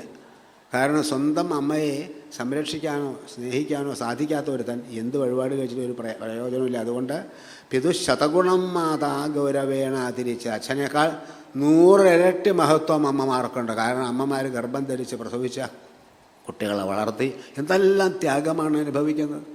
അതുകൊണ്ടാണ് ഗയാശ്രാദ്ധമൊക്കെ കൂട്ടുമ്പോൾ അച്ഛൻ ഒരു പിണ്ടം വയ്ക്കുമ്പോൾ അമ്മയ്ക്ക് 16 പിണ്ടം വയ്ക്കണം. അത്രയേറെ മഹത്വം കൂടും അമ്മയ്ക്ക്. അതാണ് പിതുശതഗുണം മാതാ. അച്ഛനേക്കാൾ 100 ഇരട്ടി മഹത്വം അമ്മമാർക്കുണ്ട്. ഈ ഗംഗ കടക്കുമ്പോൾ ശ്രീരാമചന്ദ്രൻ പറയുന്നുണ്ട്, മാസ്മ സീമന്തിനീ കാചിത് ജനയത് പുത്രം ഈ ലക്ഷ്മണ. ഒരമ്മയും എന്നെപ്പോലെ ഒരു മകനെ പ്രസവിക്കരുത്. ശ്രീരാമനാണ് പറയണത്. എന്താ അത്? ഞാൻ ജനിച്ചതിന് ശേഷം അമ്മയ്ക്ക് ദുഃഖത്തിൻ്റെ മീതെ ദുഃഖമല്ലാണ്ട് എന്താ ഉണ്ടായിട്ടുള്ളത്? അതുകൊണ്ട് ഒരമ്മയും എന്നെപ്പോലൊരു മകനെ പ്രസവിക്കരുത്. ശ്രീരാമനായി പറയുന്നത്. അപ്പോൾ പിന്നെ നമ്മുടെയൊക്കെ കഥ പിന്നെ പറയാണ്ട് ആലോചിച്ച് നോക്കും. അതായത് അച്ഛനമ്മമാരെ സ്നേഹത്തോടു കൂടി പരിചരിക്കാൻ സാധിക്കാത്ത ഒരാൾ എന്ത് സൽക്കർമ്മം ചെയ്തിട്ടും പ്രയോജനമൊന്നുമില്ല. മാത്രമല്ല, ഉത്തരയുടെ ഗർഭത്തിൽ ബ്രഹ്മാസ്ത്രം അയച്ചോലോ. ആ അവസരത്തിൽ ഉത്തര ശ്രീകൃഷ്ണ ഭഗവാനെ വിളിച്ച് പറയുന്നത് എന്താ? കാമം ദഹതു മാം നാഥ മാമേ ഗർഭോ നിപാത്യത. ഞാൻ ദഹിച്ച് പോകട്ടെ ഭഗവാനെ, എനിക്ക് ആക്ഷേപമില്ല. പക്ഷേ എൻ്റെ ഗർഭത്തിലുള്ള കുട്ടിയുണ്ടല്ലോ, ആ കുട്ടിക്ക് ഒന്നും സംഭവിക്കരുതേ ഭഗവാനോട് പറയാം. അതായത് തൻ്റെ ജീവൻ ബലി കൊടുത്താലും കുട്ടിയെ രക്ഷിക്കണമെന്ന് ആഗ്രഹിക്കണം അമ്മ. ആ അമ്മമാരോടാണ് മക്കളുടെ പെരുമാറ്റം കണ്ടാൽ വളരെ കഷ്ടം തോന്നും. ഈ അച്ഛൻ ഒരു പിണ്ടം വയ്ക്കുമ്പോൾ അമ്മയ്ക്ക് 16 പിണ്ടം. ഈ ഓരോ പിണ്ടം വയ്ക്കുമ്പോൾ ഓരോ മന്ത്രം ജപിച്ചിട്ട് വേണം പിണ്ടം വയ്ക്കാൻ. ആ മന്ത്രം അമ്മമാരെ കുട്ടികളെ വളർത്താൻ അനുഭവിച്ച ത്യാഗത്തിൻ്റെ കഥകളാണ്. ചിലപ്പോൾ ഭർത്താവ് നേരത്തെ മരിച്ചുപോയി, അല്ലെങ്കിൽ ഭർത്താവ് ഉപേക്ഷിച്ചു പോയി, ഇങ്ങനെയൊക്കെ വരാം. 1 2 കുട്ടികളുമുണ്ട്. ഈ അമ്മമാരെന്ത് ചെയ്യും? കഷ്ടപ്പെട്ട അന്യവീടുകളിൽ പോയി ജോലി ചെയ്ത് താൻ ഭക്ഷണം പോലും കഴിക്കാതെ ഈ കുഞ്ഞിനെ കാത്തു രക്ഷിക്കുക. അങ്ങനെയാണ് കുട്ടികളെ വളർത്തുന്നത്. അങ്ങനെയൊക്കെ വളർത്തിയിട്ട് അമ്മയ്ക്ക് വേണ്ടി ഒന്നും ചെയ്യാൻ എനിക്ക് സാധിച്ചിട്ടില്ലല്ലോ. ഇതാ മാതൃപിണ്ഡം ദദാമ്യഹം. ഈ പിണ്ടച്ചോറ് ഞാൻ അമ്മയ്ക്ക് സമർപ്പിക്കണം. ഓരോ ശ്ലോകം സംസ്കൃതത്തിലായതുകൊണ്ട് നന്നായി അർത്ഥം മനസ്സിലാവാൻ ഞാൻ കരഞ്ഞു പോകും. അങ്ങനെ അനേകം കഷ്ടങ്ങൾ അമ്മമാർ അനുഭവിച്ചു. ആ അമ്മയ്ക്ക് വേണ്ടി ഒന്നും ചെയ്യാൻ എനിക്ക് സാധിച്ചില്ല, അമ്മ മരിച്ചു. അതാണ് മാതൃപിണ്ഡം ദദാമ്യഹം. അമ്മയുടെ പിണ്ഡം ഞാൻ വയ്ക്കണം. അങ്ങനെ ഓരോ മന്ത്രം ജപിക്കുമ്പോഴും അമ്മമാരുടെ വാത്സല്യത്തെ അറിയിപ്പിക്കുന്നതാണ്. അത് അറിഞ്ഞു കഴിഞ്ഞാൽ ആ അമ്മയെ സംരക്ഷിക്കാൻ 104 ഡിഗ്രി പനിയൊക്കെ ഉണ്ടാവും അമ്മയ്ക്ക്. വയ്യെങ്കിലും എഴുന്നേറ്റ് ഭക്ഷണമൊക്കെ ഉണ്ടാക്കണം. കുട്ടികൾ ഉച്ചയ്ക്ക് വരുമ്പോൾ ഊണ് കഴിക്കാൻ ചോറ് കൊടുക്കണ്ടേ. വയ്യെങ്കിലും പനിച്ച് ഉറയ്ക്കുമ്പോഴും അമ്മ ഭക്ഷണമൊക്കെ പാകം ചെയ്യും. എന്നിട്ട് കിടന്നൊരു ഭാഗത്ത് കുട്ടി 1 മണിക്ക് ഓടി വന്നു ഭക്ഷണം കഴിക്കാൻ. എന്താ അമ്മ കിടക്കണ ചോദിച്ചു. ഒന്നുമല്ല, പണിയൊക്കെ ഒരുങ്ങിയപ്പോൾ അമ്മയൊന്ന് കിടന്നതാ പറഞ്ഞു. തനിക്ക് തല കറങ്ങുന്നുണ്ട്, ആകെ വിഷമമുണ്ട്. വയ്യെങ്കിലും എഴുന്നേറ്റ് മകൻ ഭക്ഷണമൊക്കെ വിളമ്പി കൊടുത്ത് അവിടെ കിടന്നു. പിന്നെ മകൻ ഊണ് കഴിച്ച് പോയിട്ട് പ്ലേറ്റ് എടുക്കാൻ വേണ്ടി എഴുന്നേറ്റപ്പോൾ അപ്പം ആ തലയിച്ച് അവിടെ വീണു അമ്മ. അത്ര കഷ്ടം അനുഭവിച്ചുകൊണ്ടാണ് മക്കളെ വളർത്തുന്നത്. എന്തുകൊണ്ട് മക്കളോട് പറഞ്ഞില്ല? അവനിത് അറിഞ്ഞിട്ടൊരു മനസ്സിന് വിഷമം വേണ്ടാന്ന് വിചാരിച്ചിട്ട്. അവൻ പഠിച്ചോട്ടെ, എന്തിനാ വെറുതെ വിഷമിപ്പിക്കണത്? അത്രമാത്രം തൻ്റെ ജീവൻ പോലും പരിഗണിക്കാതെ ആ മക്കളെ രക്ഷിക്കാൻ വേണ്ടി കഷ്ടപ്പെടുന്നു അമ്മമാരോട് മക്കളുടെ പെരുമാറ്റം ഗുരുത്തക്കട എന്നൊക്കെ പറഞ്ഞാൽ അമ്മയെന്ന് വിളിക്കുന്നവരെ തന്നെ വളരെ കുറവ്. 7ാം ക്ലാസ് വരെയൊക്കെ വിളിക്കുക. 8ാം ക്ലാസ് കഴിഞ്ഞാൽ അമ്മയില്ല, പിന്നെ തള്ളേ അതും സാരമില്ല. പിന്നെ ഡിക്ഷണറിയിൽ ഇല്ലാത്ത വാക്കൊക്കെ പറയും. ആരോട്? പെറ്റമ്മയോട്. ഭഗവത് സ്വരൂപമാണ്. തന്നെ രക്ഷിക്കാനായിട്ട് ഭഗവാൻ ഈ രൂപത്തിൽ വന്നിരിക്കുകയാണ്.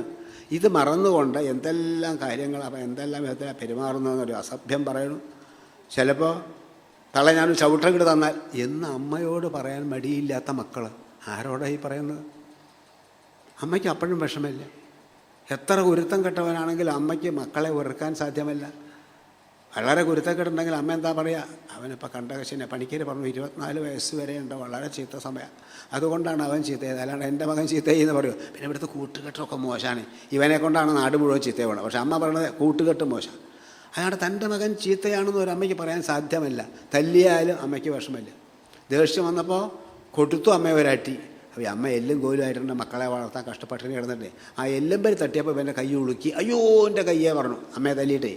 അപ്പോഴേക്ക് അമ്മയ്ക്ക് സങ്കടമായി. അമ്മ ഇപ്പോൾ ലായിലെടുത്ത് എണ്ണയൊക്കെ തേച്ച് ചൂടാക്കിയിട്ട് ഒഴിഞ്ഞു കൊടുക്കുകയാണ്.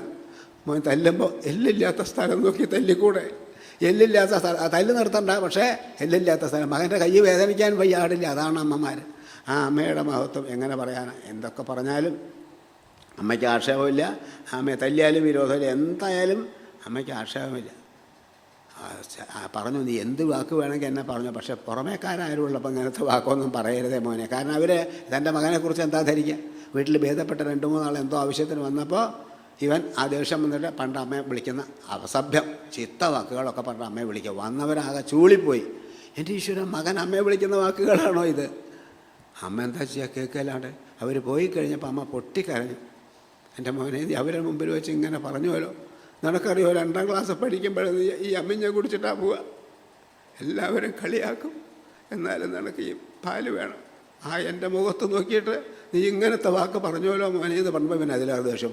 തള്ളയ്ക്കപ്പോഴുള്ള ഒരു പാലിൻ്റെ കണക്ക് എത്ര രൂപ ഏതായാലും എടുത്തോളൂ, ഇനിമേ എല്ലാ കണക്ക് പറയുന്നത്. അമ്മയുടെ മുലപ്പാലിന് വില കണക്കാക്കി കടം വീട്ടാമെന്ന് ആഗ്രഹിക്കുന്നു മകൻ. അതായത് അമ്മയുടെ മഹത്വം ഉൾക്കൊള്ളാൻ സാധിക്കാത്തത് കൊണ്ടാണ്. അപ്പം അതുകൊണ്ട് അമ്മയുടെ മഹത്വം അറിയാം. അമ്മയാണ് നമ്മുടെ രക്ഷ. അമ്മയെ കഴിഞ്ഞ് പിന്നെ ഏതൊരു ഈശ്വരനും ഉള്ളു. അതാ 10 മാസം ചുമന്നെ പെറ്റുപാലിച്ചൊരമ്മയെ ചിത്തശുദ്ധി അണച്ചിടാൻ ഭക്തിപൂർവം നമിപ്പോൾ. ഞാൻ പണ്ടിതൊക്കെ കുട്ടികൾക്ക് പഠിക്കാനുണ്ട്. ഇപ്പം അങ്ങനെയുള്ളതൊന്നും പാടില്ല, നിയമമുണ്ട്. 10 മാസം ചുമന്നെ പെറ്റുപാലിച്ചൊരമ്മയെ ചിത്തശുദ്ധി അണച്ചിടാൻ ഭക്തിപൂർവം നമിപ്പു ഞാൻ. കരയും നേരമേ വന്ന് കരതാരിലെടുത്തുടൻ മുലയോട്ടിയൊരമ്മേ നീ അഴലാറ്റിത്തരയണമേ. കരയുമ്പോൾ ഓടി വന്ന് തനിക്ക് മുലപ്പാൽ തന്ന ആ അമ്മ എൻ്റെ ദുഃഖത്തെ ഇല്ലായ്മ ചെയ്യണേ. അമ്മയോട് പ്രാർത്ഥിക്കുകയാണ്. മാറോടണച്ച് ചുംബിച്ചും കാലിൽ വെച്ചാട്ടി അങ്ങനെ മാലാകെ മാറ്റിയോരമ്മേ നീ അല്ലാതില്ലൊരാശ്രയം. മാറോടണച്ച് ചുംബിച്ചും കാലിൽ വെച്ചാട്ടി അങ്ങനെ മാലാകെ മാറ്റിയോരമ്മേ. അങ്ങനെ എൻ്റെ ദുഃഖത്തെയൊക്കെ അകറ്റി തരുന്നു അമ്മ. നീയല്ലാതില്ലൊരാശയം, അമ്മയല്ലാണ്ട് എനിക്ക് ആശയമില്ല. ഇങ്ങനെയൊക്കെ നല്ല നല്ല പാഠങ്ങളൊക്കെ പണ്ട് പഠിപ്പിക്കാനുണ്ടായിരുന്നു. അറിയണ്ടേ? അറിയാത്തത് കൊണ്ടാണ് പലപ്പോഴും. അറിയില്ല പല കാര്യങ്ങളും. ആചാരങ്ങളൊക്കെ ഒന്നും ഇല്ലാതെ കണ്ട് ആശ്രമങ്ങളൊക്കെ ഇപ്പോൾ അതാണ്. ഇപ്പോൾ ഇവിടെ സഹസ്രനാമം പഠിപ്പിക്കുന്നു, ഗീത പഠിപ്പിക്കുന്നു, എന്തെല്ലാം. അങ്ങനെ അത്രയും കുട്ടികളെ എങ്ങനെയെങ്കിലും നേർവഴിക്ക് കൊണ്ടുവരട്ടെ എന്ന് വിചാരിച്ചിട്ടല്ലേ ചെയ്യണത്. അത് അത്ഭുതകരമാണ്. ഓരോന്ന് ധർമ്മം ക്ഷയിക്കുമ്പോൾ അധർമ്മം വർദ്ധിക്കുമ്പോൾ ഭഗവാൻ അവതരിക്കുന്നു പറഞ്ഞ ഓരോരോ അവതാരങ്ങളാണ് ഇതൊക്കെ ചെയ്യുന്നത്. ഏതായാലും ആ അമ്മമാരെ ആദരിക്കാൻ സാധിക്കാത്ത ഒരാൾ, അച്ഛനമ്മമാരെ അനുസരിക്കാത്ത ഒരാൾ പിന്നെ ഏത് ഈശ്വരനെ വഹിച്ചിട്ടും പ്രയോജനമില്ല എന്നുള്ളതാണ്. ഇന്നിപ്പോൾ ഞാൻ പറഞ്ഞില്ല, ആ അമൃത വിദ്യാലയത്തിൽ അച്ഛനെ നമസ്കരിച്ച് വരാൻ പറഞ്ഞു. അച്ഛനാണ് ഇഷ്ടമില്ലാത്തത്. പിന്നീട് ബോധ്യമായി കഴിഞ്ഞപ്പോൾ അച്ഛനും അത് അനുവദിച്ചു എന്നുള്ളതാണ്. അങ്ങനെ ആ ശങ്കരാചാര്യസ്വാമികളുടെ അമ്മ മരിച്ചു കിടക്കുന്ന സമയത്ത് അവിടെ വന്നിട്ട് ഒരു 5 ശ്ലോകം മാതൃപഞ്ചകം എന്ന് പറയും ചൊല്ലിയിട്ട്. അതിലൊന്ന്, ആസ്താം താവതിയം പ്രസൂതി സമയേ ദുർവാരശൂലവ്യഥ നൈരുച്യം തനുശോഷണം മലമയീ ശയ്യാച സംവത്സരി ഏകസ്യാപിന ഗർഭഭാരഭരണക്ലേശസ്യ യസ്യ അക്ഷമോ ദാതും നിഷ്കൃതിം ഉന്നതോപി തനയ തസ്യൈ ജനന്യൈ നമ. ആസ്താം താവതിയം, ഒരു പ്രസവ സമയത്ത് ഒരമ്മ അനുഭവിക്കുന്ന ത്യാഗം, വേദന, അതിനൊന്നും ഉപമയില്ല.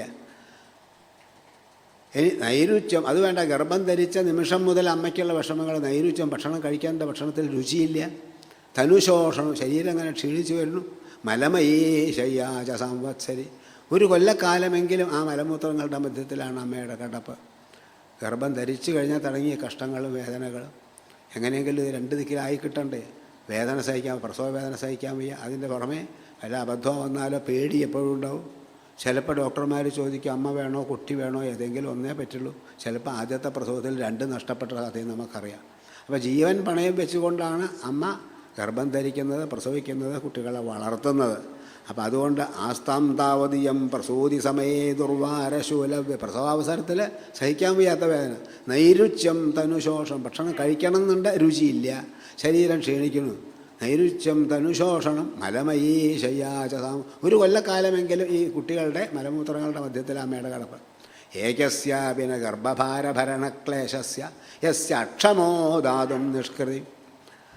ആ 10 മാസം ഗർഭം ചുമന്നുകൊണ്ട് ഒരു ഉമ്മറപ്പടി കടക്കാൻ അമ്മ പെടുന്ന പാഠം ആലോചിച്ചാൽ ദാതും നിഷ്കൃതി ഉന്നതോ, എത്ര യോഗ്യനായ മകനായാലും അമ്മയോടുള്ള കടം വെട്ടാൻ അവന് സാധ്യമല്ല. അത്രയേറെ കഷ്ടങ്ങൾ അനുഭവിച്ചാണ് അമ്മമാരെ കുട്ടികളെ വളർത്തുന്നത്. യോഗ്യന്മാർക്ക് ആർക്കും സാധിക്കില്ല. അത്രമാത്രം മഹത്വമുണ്ട് അമ്മയോടുള്ള കടം വെട്ടാൻ. അങ്ങനെയുള്ള അമ്മയുടെ മനസ്സ് വേദനിച്ചാൽ പിന്നെ നമുക്ക് അവരെ ഗുരുത്വം ഉണ്ടാവും. ആലോചിച്ചു, ഒരിക്കലും അച്ഛനമ്മമാരുടെ മനസ്സ് വേദനിപ്പിക്കരുത്. അവർ ശപിക്കില്ല, പക്ഷേ അവർ വേദനിച്ചു കഴിഞ്ഞാൽ അത് ശാപരൂപത്തിൽ മക്കളെ പിന്തുടരും. പെട്ടെന്ന് യൗവനമൊക്കെ ഉണ്ടാകുമ്പോൾ, പണം ഉണ്ടാകുമ്പോൾ തോന്നില്ല, അതൊന്നും സാരമില്ല എന്ന് തോന്നും. ഈ പണം കൊടുത്താലോ ആരോഗ്യം, അതൊന്നും സാരമില്ല. അച്ഛനമ്മമാരുടെ മനസ്സിനെ വേദനിപ്പിച്ചു പോയാൽ ഈ ജന്മമല്ല, ഇനി വരാൻ പോകുന്ന ജന്മങ്ങളിലും കൂടി ഇവൻ നരകയാതന അനുഭവിക്കേണ്ടി വരും. ഇത് മക്കൾ അറിയണ്ടേ, അറിഞ്ഞിരിക്കേണ്ടേ, ആലോചിച്ച് നോക്കും. ഇതാരാ പറഞ്ഞു കൊടുക്കുന്നത്? ആരും പറഞ്ഞു കൊടുക്കാനുമില്ല, പറഞ്ഞാൽ കേൾക്കാൻ സമ്മതിക്കില്ല. ഞാൻ പലപ്പോഴും പറയണേ, ഗീതാജ്ഞൊക്കെ നടത്തുന്നിടത്ത് കേൾക്കേണ്ടത് കുട്ടികളാണ്, കോളേജിലൊക്കെ പഠിക്കുന്നവരാണ് കേൾക്കേണ്ടത്. പക്ഷേ കുട്ടികളാരും വന്നിട്ടുണ്ടാവില്ല. ഒക്കെ കുട്ടികൾ തന്നെയാണ് വന്നിരിക്കുന്നത്. പക്ഷേ 65 കഴിഞ്ഞ കുട്ടികളാണ്. ഗോവിന്ദൻ കുട്ടി, ലക്ഷ്മി കുട്ടി, അമ്മക്കുട്ടി ഒക്കെ കുട്ടികളാണ്. മറ്റേ കുട്ടികൾ കേൾക്കാൻ വരുന്നില്ല, അവരെ കേൾക്കാൻ അമ്മമാർ സമ്മതിക്കൂല. അതല്ലേ രസം. അഥവാ കുട്ടി കഥ കേട്ട് രമിച്ചിരിക്കുകയാണെങ്കിൽ പെട്ടെന്ന് വലിയമ്മയോ ചെറിയമ്മ വിളിക്കുക, വേണം നിൽക്കാൻ പറഞ്ഞു. കുട്ടിക്ക് ഇഷ്ടമില്ല, പ്രഭാഷണം കേൾക്കണമെന്നുണ്ട്, പക്ഷേ വിളിച്ചുകൊണ്ടേ. കാരണം അവിടെ എന്തോ പൂവോ എന്തോ സീരിയൽ ഇറങ്ങാറായിട്ടുണ്ട്, കുങ്കുമപ്പൂവോ, പണ്ടതാ പറഞ്ഞത്. അപ്പോൾ അത് കേൾക്കാൻ വല്യമ്മയ്ക്ക് പോകണം. അപ്പം പിന്നെ കുട്ടി ഇവിടെ നിർത്താൻ പറ്റുമോ? അതായത് കുട്ടികൾക്ക് നല്ലതൊന്നും കേൾക്കാൻ അവസരം നമ്മൾ ഉണ്ടാക്കി കൊടുക്കുന്നില്ല. പണ്ട് അമ്മമാർ കുട്ടികൾക്ക് കഥ പറഞ്ഞു കൊടുക്കുമായിരുന്നു, എന്നാലേ കുട്ടികൾ ഉറങ്ങും. മുത്തശ്ശിമാരൊക്കെ, ഇപ്പം മുത്തശ്ശിമാരൊക്കെ എവിടെയൊക്കെ കൊണ്ട് റോട്ടിൽ എവിടെ കൊണ്ട് ഉപേക്ഷിച്ച് പോവുക. മുത്തശ്ശിമാരൊന്നും ഇഷ്ടമില്ല, അതൊന്നും വേണ്ട നമുക്കിവിടെ എന്നുള്ളൊരവസ്ഥ.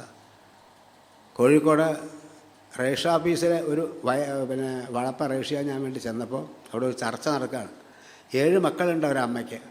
അപ്പോൾ അമ്മ എന്ത് തീരുമാനിച്ചു? ഓരോരുത്തർ ഇപ്പോൾ വേറെ വേറെ വീട് കയറ്റാണല്ലോ. ഞാൻ ഈ മുതൽ പിടിച്ചുകൊണ്ടിരിക്കുന്നത് എല്ലാവർക്കും ആൾക്കും വീതിച്ച് കൊടുത്തു. 7 മക്കളുണ്ടല്ലോ എന്നെ നോക്കാൻ, അവർക്ക് വീതിച്ച് കൊടുത്തു. അമ്മയ്ക്ക് സ്വത്തൊന്നും വെച്ച് മക്കൾ സുഖമായിട്ടിരിക്കുകയാണ്. ആ സ്വത്ത് ഓഹരി വെച്ച് എല്ലാവർക്കും സന്തോഷമായി. അവരവരുടെ വളപ്പെന്താ ചെയ്യാലോ, വീട് കയറ്റി എന്ത് വേണമെങ്കിൽ. പക്ഷേ അത് ഒപ്പ് കഴിഞ്ഞപ്പോൾ പിന്നെ ചർച്ച അമ്മയെ ഇപ്പം ആര് കൊണ്ടുപോകുന്നായി ചർച്ച. 7 മക്കളുണ്ടൊക്കെ എന്നെ നോക്കുന്ന അമ്മ വിചാരിച്ചത് ആരും തയ്യാറില്ല. പല വിഷമങ്ങളുണ്ട്. അമ്മയെ വാർദ്ധക്യത്തിൽ മരുന്ന് ചില വാങ്ങി കൊടുക്കണം, പല വിഷമം. ചർച്ച നടക്കുക. എന്നിട്ട് മധ്യസ്ഥന്മാർ പറയുന്നുണ്ട്, എന്നിട്ടൊന്നും കൂട്ടാക്കണില്ല. അവസാനം ഏതോ ഒരു മകൻ പറഞ്ഞു, ഞാൻ നോക്കിക്കോളാം അമ്മയെ, പക്ഷേ നിങ്ങൾ ഇത്ര ഉറുപ്പ്യ എല്ലാ മാസവും തന്നോളണം, 6 ആൾ, എന്നാൽ ഞാൻ അമ്മയെ നോക്കും. നിങ്ങൾ കാശ് തന്നില്ലെങ്കിലും അമ്മയ്ക്ക് ചോറ് കൊടുക്കില്ല എന്നാണല്ലോ അതിൻ്റെ അർത്ഥം. അത്ര പെറ്റമ്മയ്ക്ക് വില പറയുന്ന കാലം. അവരുടെ പണമൊക്കെ വാങ്ങാൻ എല്ലാം സ്വീകരിക്കാം. പക്ഷേ ആ അമ്മമാരോടുള്ള സ്നേഹം അതില്ലാതെ കണ്ടായിപ്പോയി. കാലം വളരെ മോശമായിപ്പോയി. അതുകൊണ്ട് അവരുടെ മനസ്സ് വേദനിച്ചാൽ പിന്നെ നമ്മൾ എന്ത് ചെയ്തിട്ട്? സർവേഷാമേവ ശാപാനാം പ്രതിഘാതോ ഹി വിദ്യതേ. ആര് ശപിച്ചാലും അതിനൊക്കെ പ്രായശ്ചിത്തം നമുക്ക് ചെയ്യാം. നതു മാത്രാഭിശപ്താനാം മോക്ഷക്വചനവിധി. അമ്മമാർ ശപിക്കില്ല. അവരുടെ മനസ്സ് വേദനിച്ചാൽ അതിന് പരിഹാരമില്ല. അതിന് ഒരാൾക്ക് ഒന്നും പറഞ്ഞു കൊടുക്കാൻ, അവൻ അനുഭവിച്ച് തന്നെ തീരണം. അവനോ പരമ്പരയോ ഇത് ദുഃഖിച്ചോളാം, അനുഭവിച്ചോളാം. വിവാഹം കഴിച്ചിട്ട് 10 വർഷമായി 12 വർഷമായി മക്കളൊന്നുമില്ലാതെ കഷ്ടപ്പെടുന്ന ദമ്പതികളുണ്ട്. പല വഴിപാടുകളും കണക്കല്ലാത്തത് ചെയ്യും, എന്നിട്ട് മക്കളുണ്ടാവില്ല. ഞാൻ പറയും, നിങ്ങൾക്ക് മക്കളുണ്ടാവും, ഞാൻ നല്ലൊരു വിദ്യ പറഞ്ഞു തരാം. പക്ഷേ സ്വകാര്യമാണ്, എല്ലാവരോടും പറയാൻ വയ്യ. എന്താ നിങ്ങളെ അച്ഛനമ്മമാർ ജീവിച്ചിരിക്കുന്നുണ്ടോ, അവരെ നിങ്ങൾ ദ്രോഹിച്ചാൽ മതി. അപ്പോൾ നിങ്ങളെ ദ്രോഹിക്കാൻ മക്കളുണ്ടാവും തീർച്ചയായിട്ടും. നമ്മൾ കൊടുത്താലല്ലേ തിരിച്ച് കിട്ടുക. അപ്പോൾ അതുകൊണ്ട് നമ്മൾ അച്ഛനമ്മമാരെ എങ്ങനെ നോക്കണം അതുപോലും അറിയാത്തൊരു കാലഘട്ടം വന്നു. അതുകൊണ്ട് അവരുടെ ശാപത്തിൽ നിന്ന് രക്ഷപ്പെടാൻ വേറെ ഒരു രക്ഷയില്ല. അതുകൊണ്ട് അവരുടെ മനസ്സ് വേദനിപ്പിക്കാതെ കണ്ടു നോക്കുക. പിതൃദേവോ ഭവ. അടുത്തത് അച്ഛനും ഇതുപോലെ തന്നെ ഭഗവത് സ്വരൂപമാണ്. മാതാപിതാക്കൾ ഇല്ലെങ്കിൽ ഞാൻ പറയുന്നത് ദിവസേന അവരെ മനസ്സുകൊണ്ടെങ്കിലും നമ്മൾ നമസ്കരിക്കണം. ഈ അച്ഛനമ്മമാരുടെ വാക്കിനെ അനുസരിക്കുന്ന മക്കളെ ഭഗവാൻ സ്നേഹിക്കും, അവരെ സ്നേഹിക്കുള്ളൂ. എന്ത് മഹത്തായ കർമ്മം ചെയ്താലും സ്വന്തം അച്ഛനമ്മമാരെ പരിപാലിക്കാതെ അവരെ വേദനിപ്പിച്ചു കൊണ്ടിരിക്കുന്നു എന്ന് പറഞ്ഞാൽ ഭഗവാൻ ആ കുട്ടിയോട് യാതൊരു വിധത്തിലുള്ള കാരുണ്യവും ഉണ്ടാവില്ല. സത്യസായി ബാബയെ കാണാനായിട്ടൊരു 20 വർഷം മുമ്പ് അച്ഛനും അമ്മയും മകനും കൂടെ പോയി. ആദ്യമായിട്ട് പോവുക. എന്താ പോകാൻ കാരണം വെച്ചാൽ മകൻ മഹാഗുരുത്തം കെട്ടവൻ. അച്ഛനും അമ്മയും പറഞ്ഞ യാതൊന്നും അനുസരിക്കില്ല. ഒരു പക്ഷേ സായിബാബയൊക്കെ കണ്ടുവന്നാൽ അവൻ്റെ മനസ്സ് നന്നായെങ്കിലോ വിചാരിച്ച് അച്ഛനമ്മമാർ കൂട്ടിച്ചെന്നു. ആദ്യമായിട്ടാണ് പുട്ടപ്പുറത്തിയപ്പോൾ അവിടെ ചെന്നാൽ അങ്ങനെ ലൈനായിട്ട് എല്ലാവരും ഇരിക്കും. നിശബ്ദമാണ്. ബാബ ആ സമയത്ത് ആളുകളുടെ ഇടയിൽ കൂടെ ഒന്നിങ്ങനെ ഇറങ്ങി നടക്കും. അങ്ങനെയാണ് അവിടുത്തെ ദർശനം. പരിചയമുള്ളവർക്ക് അറിയാം. ചിലരെ ഇൻ്റർവ്യൂ കിട്ടും, ചിലരെ വിളിക്കും ബാബ. കോഴിക്കോട്ട് നിന്ന് വന്ന ഗോപാലകൃഷ്ണനെ വിളിക്കും പറഞ്ഞാൽ വളണ്ടിയേഴ്സ് വന്ന ആരാ ഗോപാലകൃഷ്ണൻ ചെന്നു. അങ്ങനെയാണ് ബാബ ചിലരെ വിളിക്കുക. ബാബയ്ക്ക് അങ്ങനെ ഈ പേരറിയണമെന്ന് ചോദിച്ചാൽ ബാബയ്ക്ക് അറിയാത്തത് എന്താ ഉള്ളത്.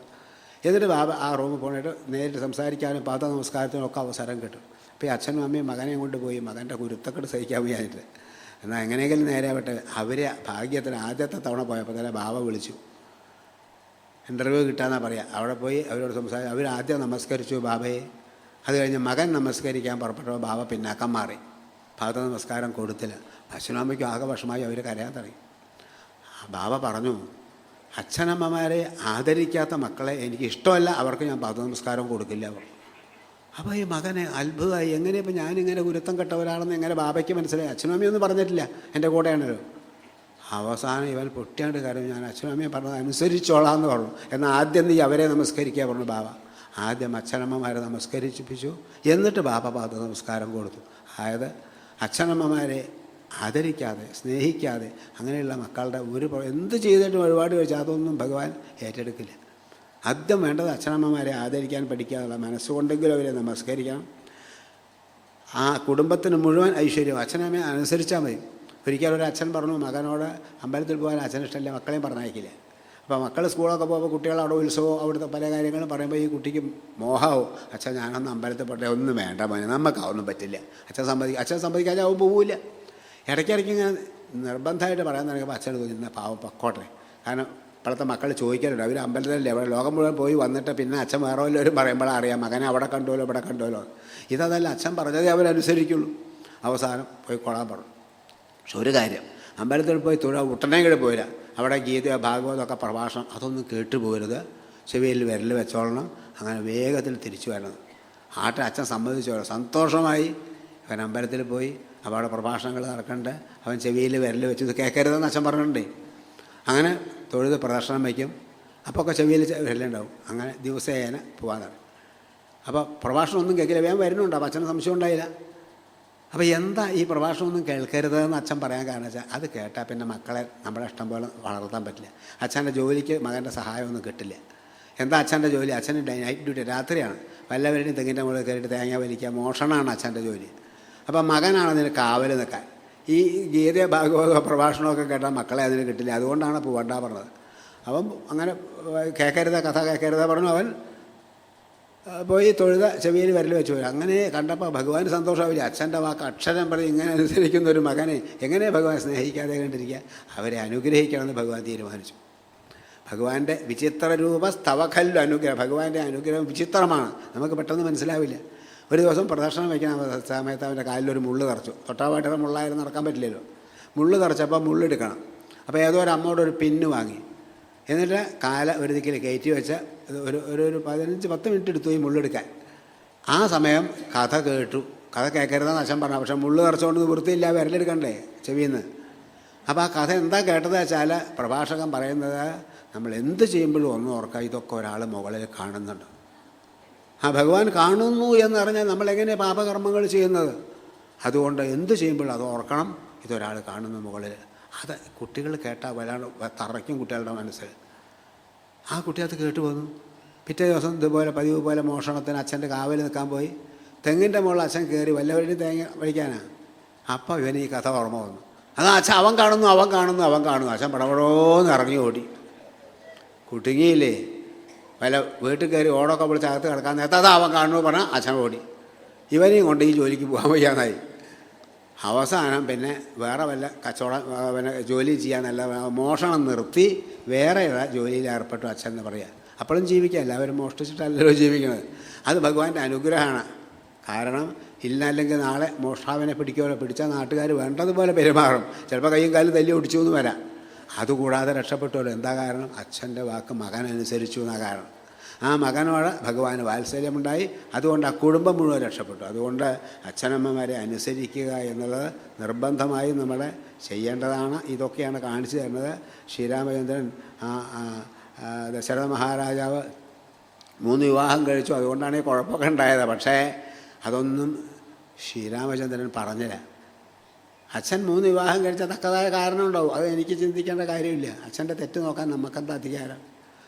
ആ അച്ഛനമ്മമാരെ ആദരിക്കുക, നമസ്കരിക്കുക. അവർ പറയാണ്ട തന്നെ കണ്ടറിഞ്ഞ് ചെയ്യുക. താതകാര്യം അനാജ്ഞപ്തമെന്നാകിലും മോദേന ചെയ്യുന്ന നന്ദനനുത്തമൻ. അച്ഛൻ പറയേണ്ട, അച്ഛൻ പറയാതെ അച്ഛൻ ഇഷ്ടമുള്ള കാര്യം കണ്ടറിഞ്ഞ് പ്രവർത്തിക്കുന്ന മകനാണ് ഉത്തമൻ. വേറെ ചിലർ കണ്ടറിഞ്ഞിട്ടുമില്ല, അങ്ങനെ വേണമെങ്കിൽ അച്ഛൻ പറയട്ടെ, അപ്പം ഞാൻ ആലോചിക്കാം, പറയണം. പറഞ്ഞാൽ ആചരിക്കും, തമ്മിൽ പറഞ്ഞാലെങ്കിലും അനുസരിക്കുമല്ലോ. അവൻ മധ്യമനാണ്. പറഞ്ഞാൽ എന്നെക്കൊണ്ടാവില്ല എന്ന് പറഞ്ഞാൽ ചെയ്യാണ്ടിരിക്കുക. പിത്രോർ മലമെന്നു ചൊല്ലുന്ന മലത്തിന് തുല്യം. അങ്ങനെ ഒരു മകണ്ടായിട്ട് എന്താ കാര്യം? അച്ഛൻ പറഞ്ഞാൽ അനുസരിക്കില്ല എന്ന് പറഞ്ഞാൽ. അപ്പം അതുകൊണ്ട് ശ്രീരാമചന്ദ്രൻ ആ അച്ഛൻ്റെ വാക്ക് പാലിക്കാനായിട്ട് കാട്ടിലേക്ക് പോകാനൊക്കെ തയ്യാറായി. ആരെയും കുറ്റപ്പെടുത്തിയില്ല. സ്വതവേ ഏകപത്നി വ്രതമാണ് ശ്രീരാമചന്ദ്രനെ. അച്ഛൻ 3 വിവാഹം കഴിച്ചു. അതിൻ്റേതായ ദുഃഖം അച്ഛൻ അനുഭവിച്ചു. അച്ഛൻ വിവാഹം കഴിക്കാൻ സ്ത്രീലംബരനായിട്ടല്ല, വംശ പരമ്പര നിലനിർത്താൻ വേണ്ടി മന്ത്രിമാരുടെ ഉപദേശമനുസരിച്ച് ആദ്യത്തെ ഭാര്യയുടെ സമ്മതത്തോടു കൂടി വേറെ വിവാഹം കഴിച്ചു. എന്നിട്ടും മക്കളില്ല എന്ന് വന്നപ്പോൾ 2 ഭാര്യമാരുടെ അനുവാദത്തോടു കൂടിയാണ് 3ാമത്തെ വിവാഹം കഴിക്കുന്നത്. അല്ലാണ്ട് സ്ത്രീലംബരനായിട്ടല്ല. അതൊന്നും മക്കൾക്ക് ചിന്തിക്കേണ്ട കാര്യമില്ല.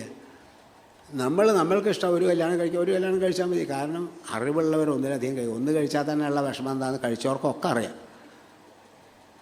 ഇനി ഒന്നിലധികം ഭാര്യമാരനായാൽ പിന്നെ പറയും വേണ്ട, നരകം എത്രയെന്ന് പറയാൻ വയ്യ. അപ്പം അതുകൊണ്ട് അത് നമ്മൾ തീരുമാനിക്കുക. എത്ര വിവാഹം വേണമെന്നൊക്കെ നമ്മളൊക്കെ ആലോചിച്ച് തീരുമാനിക്കാൻ അധികാരമുണ്ട്. അങ്ങനെ വേണ്ടതുപോലെ മനസ്സിലാക്കിയിട്ട് അച്ഛനെ കുറ്റപ്പെടുത്താൻ ഒരിക്കലും അധികാരമില്ല. 2 ഭാര്യമാരുണ്ടെങ്കിൽ എന്താ നരകം ആലോചിച്ച് നോക്കൂ. ബിലാദ് ബഹി ബിലാദ് അന്തസ്ഥിതം അർജാര സർപ്പയോഹോ മധ്യസ്ഥാഘുരിവാഭാതി ദ്വിഭാര്യ സഹിതോ നര.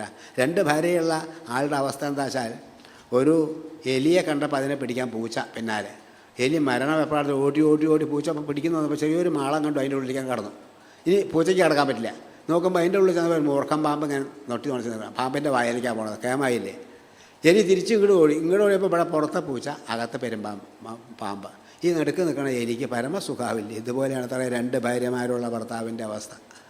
2-ലധികം ഭാര്യമാരുണ്ടായ പിന്നെ പറയും വേണ്ട. അതുകൊണ്ട് നമുക്ക് അച്ഛനെ കുറ്റപ്പെടുത്തണം, നമ്മൾക്കത് വേണ്ടാന്ന് വയ്ക്കുക. അതാണ് ശ്രീരാമചന്ദ്രൻ ഒരു വിവാഹം കഴിക്കുമെന്ന് തീരുമാനിച്ചു. അതിന് അധികാരമുണ്ട്. മാത്രമല്ല അച്ഛൻ്റെ വാക്കിനെ പാലിക്കുക എന്നുള്ളതാണ്. എന്താ അച്ഛനിങ്ങനെ ദുഃഖം വരാൻ കാരണം? കൈകേയി മാതാവിനോട് ചോദിച്ചു. കൈകേയി മാതാവ് പറഞ്ഞു, നീ ഒരുത്തനാണ് കാരണം എന്ന് പറഞ്ഞു. ഞാൻ കാരണം അച്ഛൻ ദുഃഖിക്കുക, അച്ഛന് വേണ്ടി മരിക്കാൻ ഞാൻ തയ്യാറാണ് പറയാൻ ശ്രീരാമചന്ദ്രൻ. അഹം ഹി വചനാതിരാജ്ഞ പതേയമപി പാവകേ. അച്ഛൻ പറയുകയാണെങ്കിൽ തീയിച്ചാടണമെന്ന് പറഞ്ഞാൽ ഞാൻ തീയിച്ചാടും. ഭക്ഷേഹം വിഷം തീർഷം, കാളകൂടെ വിഷം കുടിക്കണമെന്ന് അച്ഛൻ പറഞ്ഞാൽ ഞാൻ കുടിക്കും. പതേയമപി ചാടണം, സമുദ്രത്തിൽ ചാടാൻ പറഞ്ഞാൽ ചാടും. അച്ഛൻ്റെ വാക്കിനെ എനിക്ക് ലംഘിക്കാൻ സാധ്യമല്ല എന്നുള്ളത്. അതുകൊണ്ട് എന്തും ഞാൻ അച്ഛന് വേണ്ടി ചെയ്യാം. പിന്നെ എന്താ അമ്മ എന്നെ കുറ്റം പറയുന്നത്? എനിക്ക് ആകെ ഒരു കാര്യം മാത്രമാണ് വയ്യാത്തത്. എന്ത്? അച്ഛൻ പറഞ്ഞത് അനുസരിക്കരുതെന്ന് പറഞ്ഞാൽ എനിക്ക് പറ്റില്ല. അത് മാത്രമേ ഉള്ളൂ. അതുകൊണ്ട് അച്ഛന് വേണ്ടി മരിക്കാൻ തയ്യാറായി. ലോകത്തിൽ എത്ര മക്കളുണ്ട് അങ്ങനെ പറയാൻ തയ്യാറായിട്ട്? ആലോചിച്ച് നോക്കും. അതാണ് പുത്രധർമ്മം എന്താണെന്ന് ശ്രീരാമചന്ദ്രൻ ലോകത്തെ പഠിപ്പിക്കുക. നാസ്തി ശക്തി പിതൃവാക്യം സമതിക്രമിതും മമ. അച്ഛൻ്റെ വാക്കിനെ ലംഘിക്കുക, അതെന്നെക്കൊണ്ട് സാധ്യമല്ല, അച്ഛന് വേണ്ടി എന്ത് ത്യജിക്കാനും ഞാൻ തയ്യാറാണ് എന്നാണ് പറഞ്ഞത്. ആ അച്ഛനമ്മമാരെ അനുസരിക്കാതെ ഉള്ള മക്കളെ ഭഗവാൻ പോലും ഇഷ്ടപ്പെടുന്നില്ല എന്നാണ് പുട്ടപർത്തി ചെന്ന ആ അമ്മയുടെ അതിനുശേഷം മകൻ്റെ സ്വഭാവം ആകെ മാറി. ബാബ ദർശനം കൊടുത്തു, ആ വാക്ക് കേൾക്കാൻ തയ്യാറായി. അന്ന് പോലും അവൻ്റെ സ്വഭാവം മാറി. അതാണ് മഹാത്മാക്കളെ ദർശനാദേവ സാധവ. മഹാത്മാക്കളെ കണ്ടാൽ തന്നെ നമുക്ക് അറിയാതെ ഒരു എനർജി നമുക്ക് കിട്ടും. മാത്രം നമ്മുടെ ദുർഗുണങ്ങളിൽ നിന്നൊക്കെ നമുക്ക് രക്ഷപ്പെടാനായിട്ട് സാധിക്കും. അതുകൊണ്ട് എവിടെ എവിടെ സജ്ജനങ്ങളുണ്ടോ അവരെ പോയി കാണണം നമ്മൾ.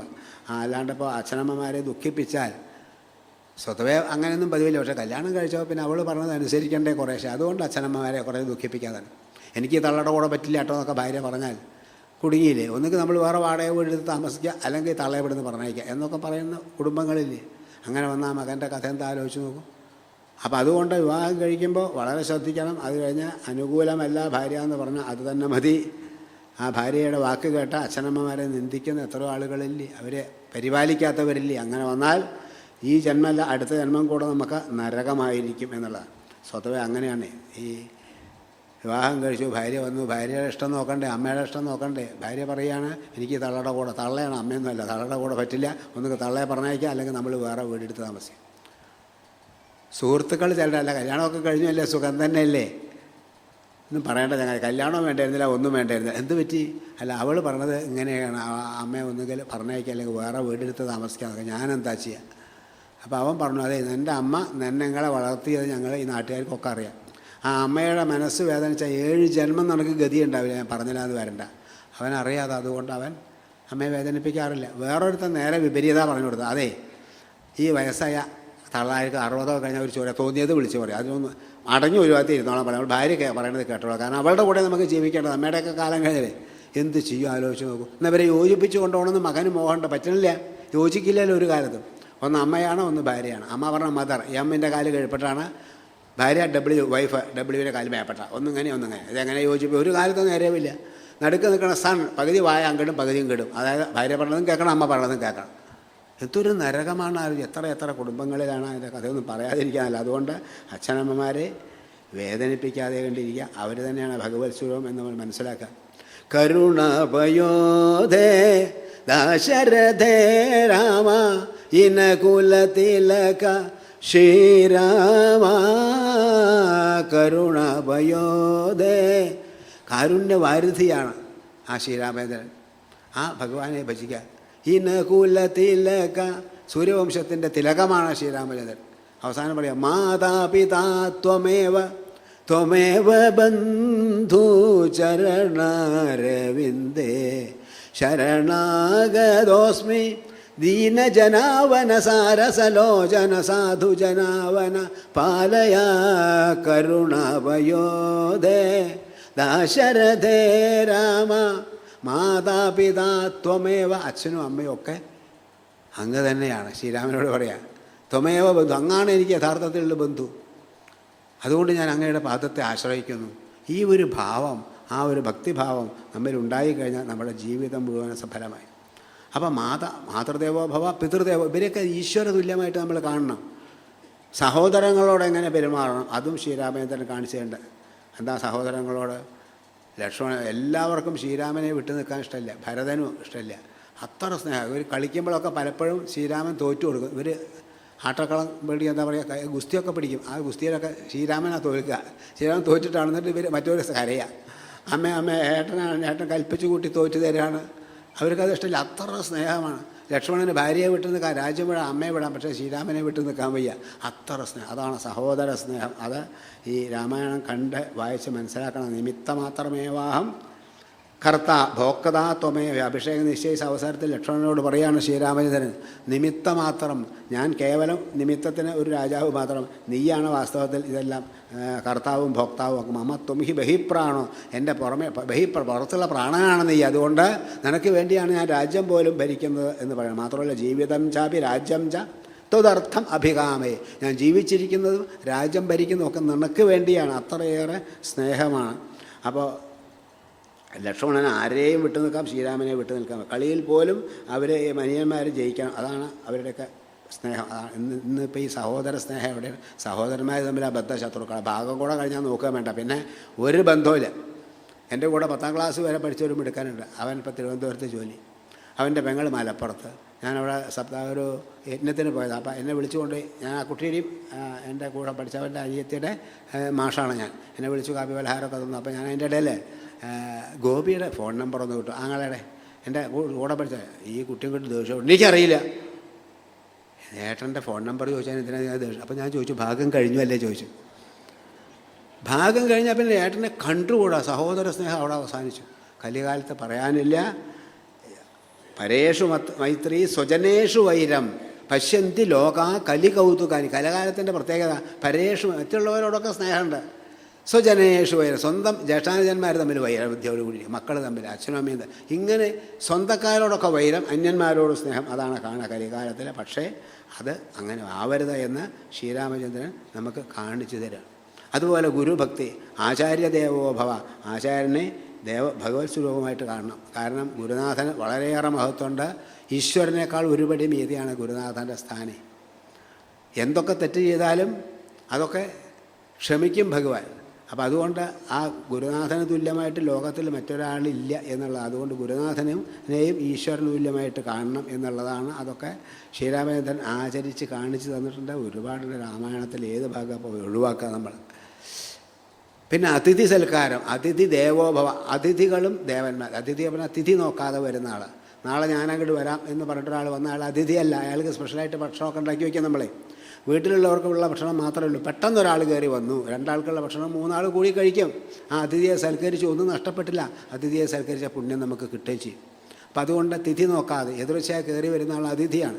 ആ അതിഥി അഗ്നിക്ക് തുല്യമാണ്. അദ്ദേഹത്തെ വേണ്ടതുപോലെ സന്തോഷിപ്പിച്ചിട്ടില്ലെങ്കിൽ നമ്മുടെ ജീവിതത്തിൽ സമ്പാദിച്ച സുഹൃതങ്ങൾ മുഴുവൻ ദഹിച്ചു പോകും, ഒരു അതിഥിയെ സ്വീകരിക്കാൻ സാധിച്ചിട്ടില്ലെങ്കിൽ. അപ്പോൾ നമ്മൾ ഊണ് കഴിക്കാതെയും അവർക്ക് ഭക്ഷണം കൊടുക്കും.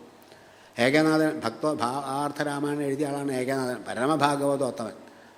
അദ്ദേഹം ഇതുപോലെ അതിഥികളെ സൽക്കരിക്കൽ വളരെ ക്ഷേമമാണ്. ഒരു ദിവസം പെട്ടെന്ന് രണ്ട് അതിഥികൾ രാത്രി കയറി വന്നു. ആ സമയത്ത് ഇവിടെ ഉച്ചയ്ക്കുള്ള ചോറോട്ട് ആ ചപ്പാത്തി എന്തോ കുറച്ച് ബാക്കിയുണ്ട്, അത്രയേ ഉള്ളൂ, ഇവർക്കെന്നെ തികയില്ല. അപ്പോഴാണ് പെട്ടെന്ന് രണ്ട് അതിഥി വന്ന്.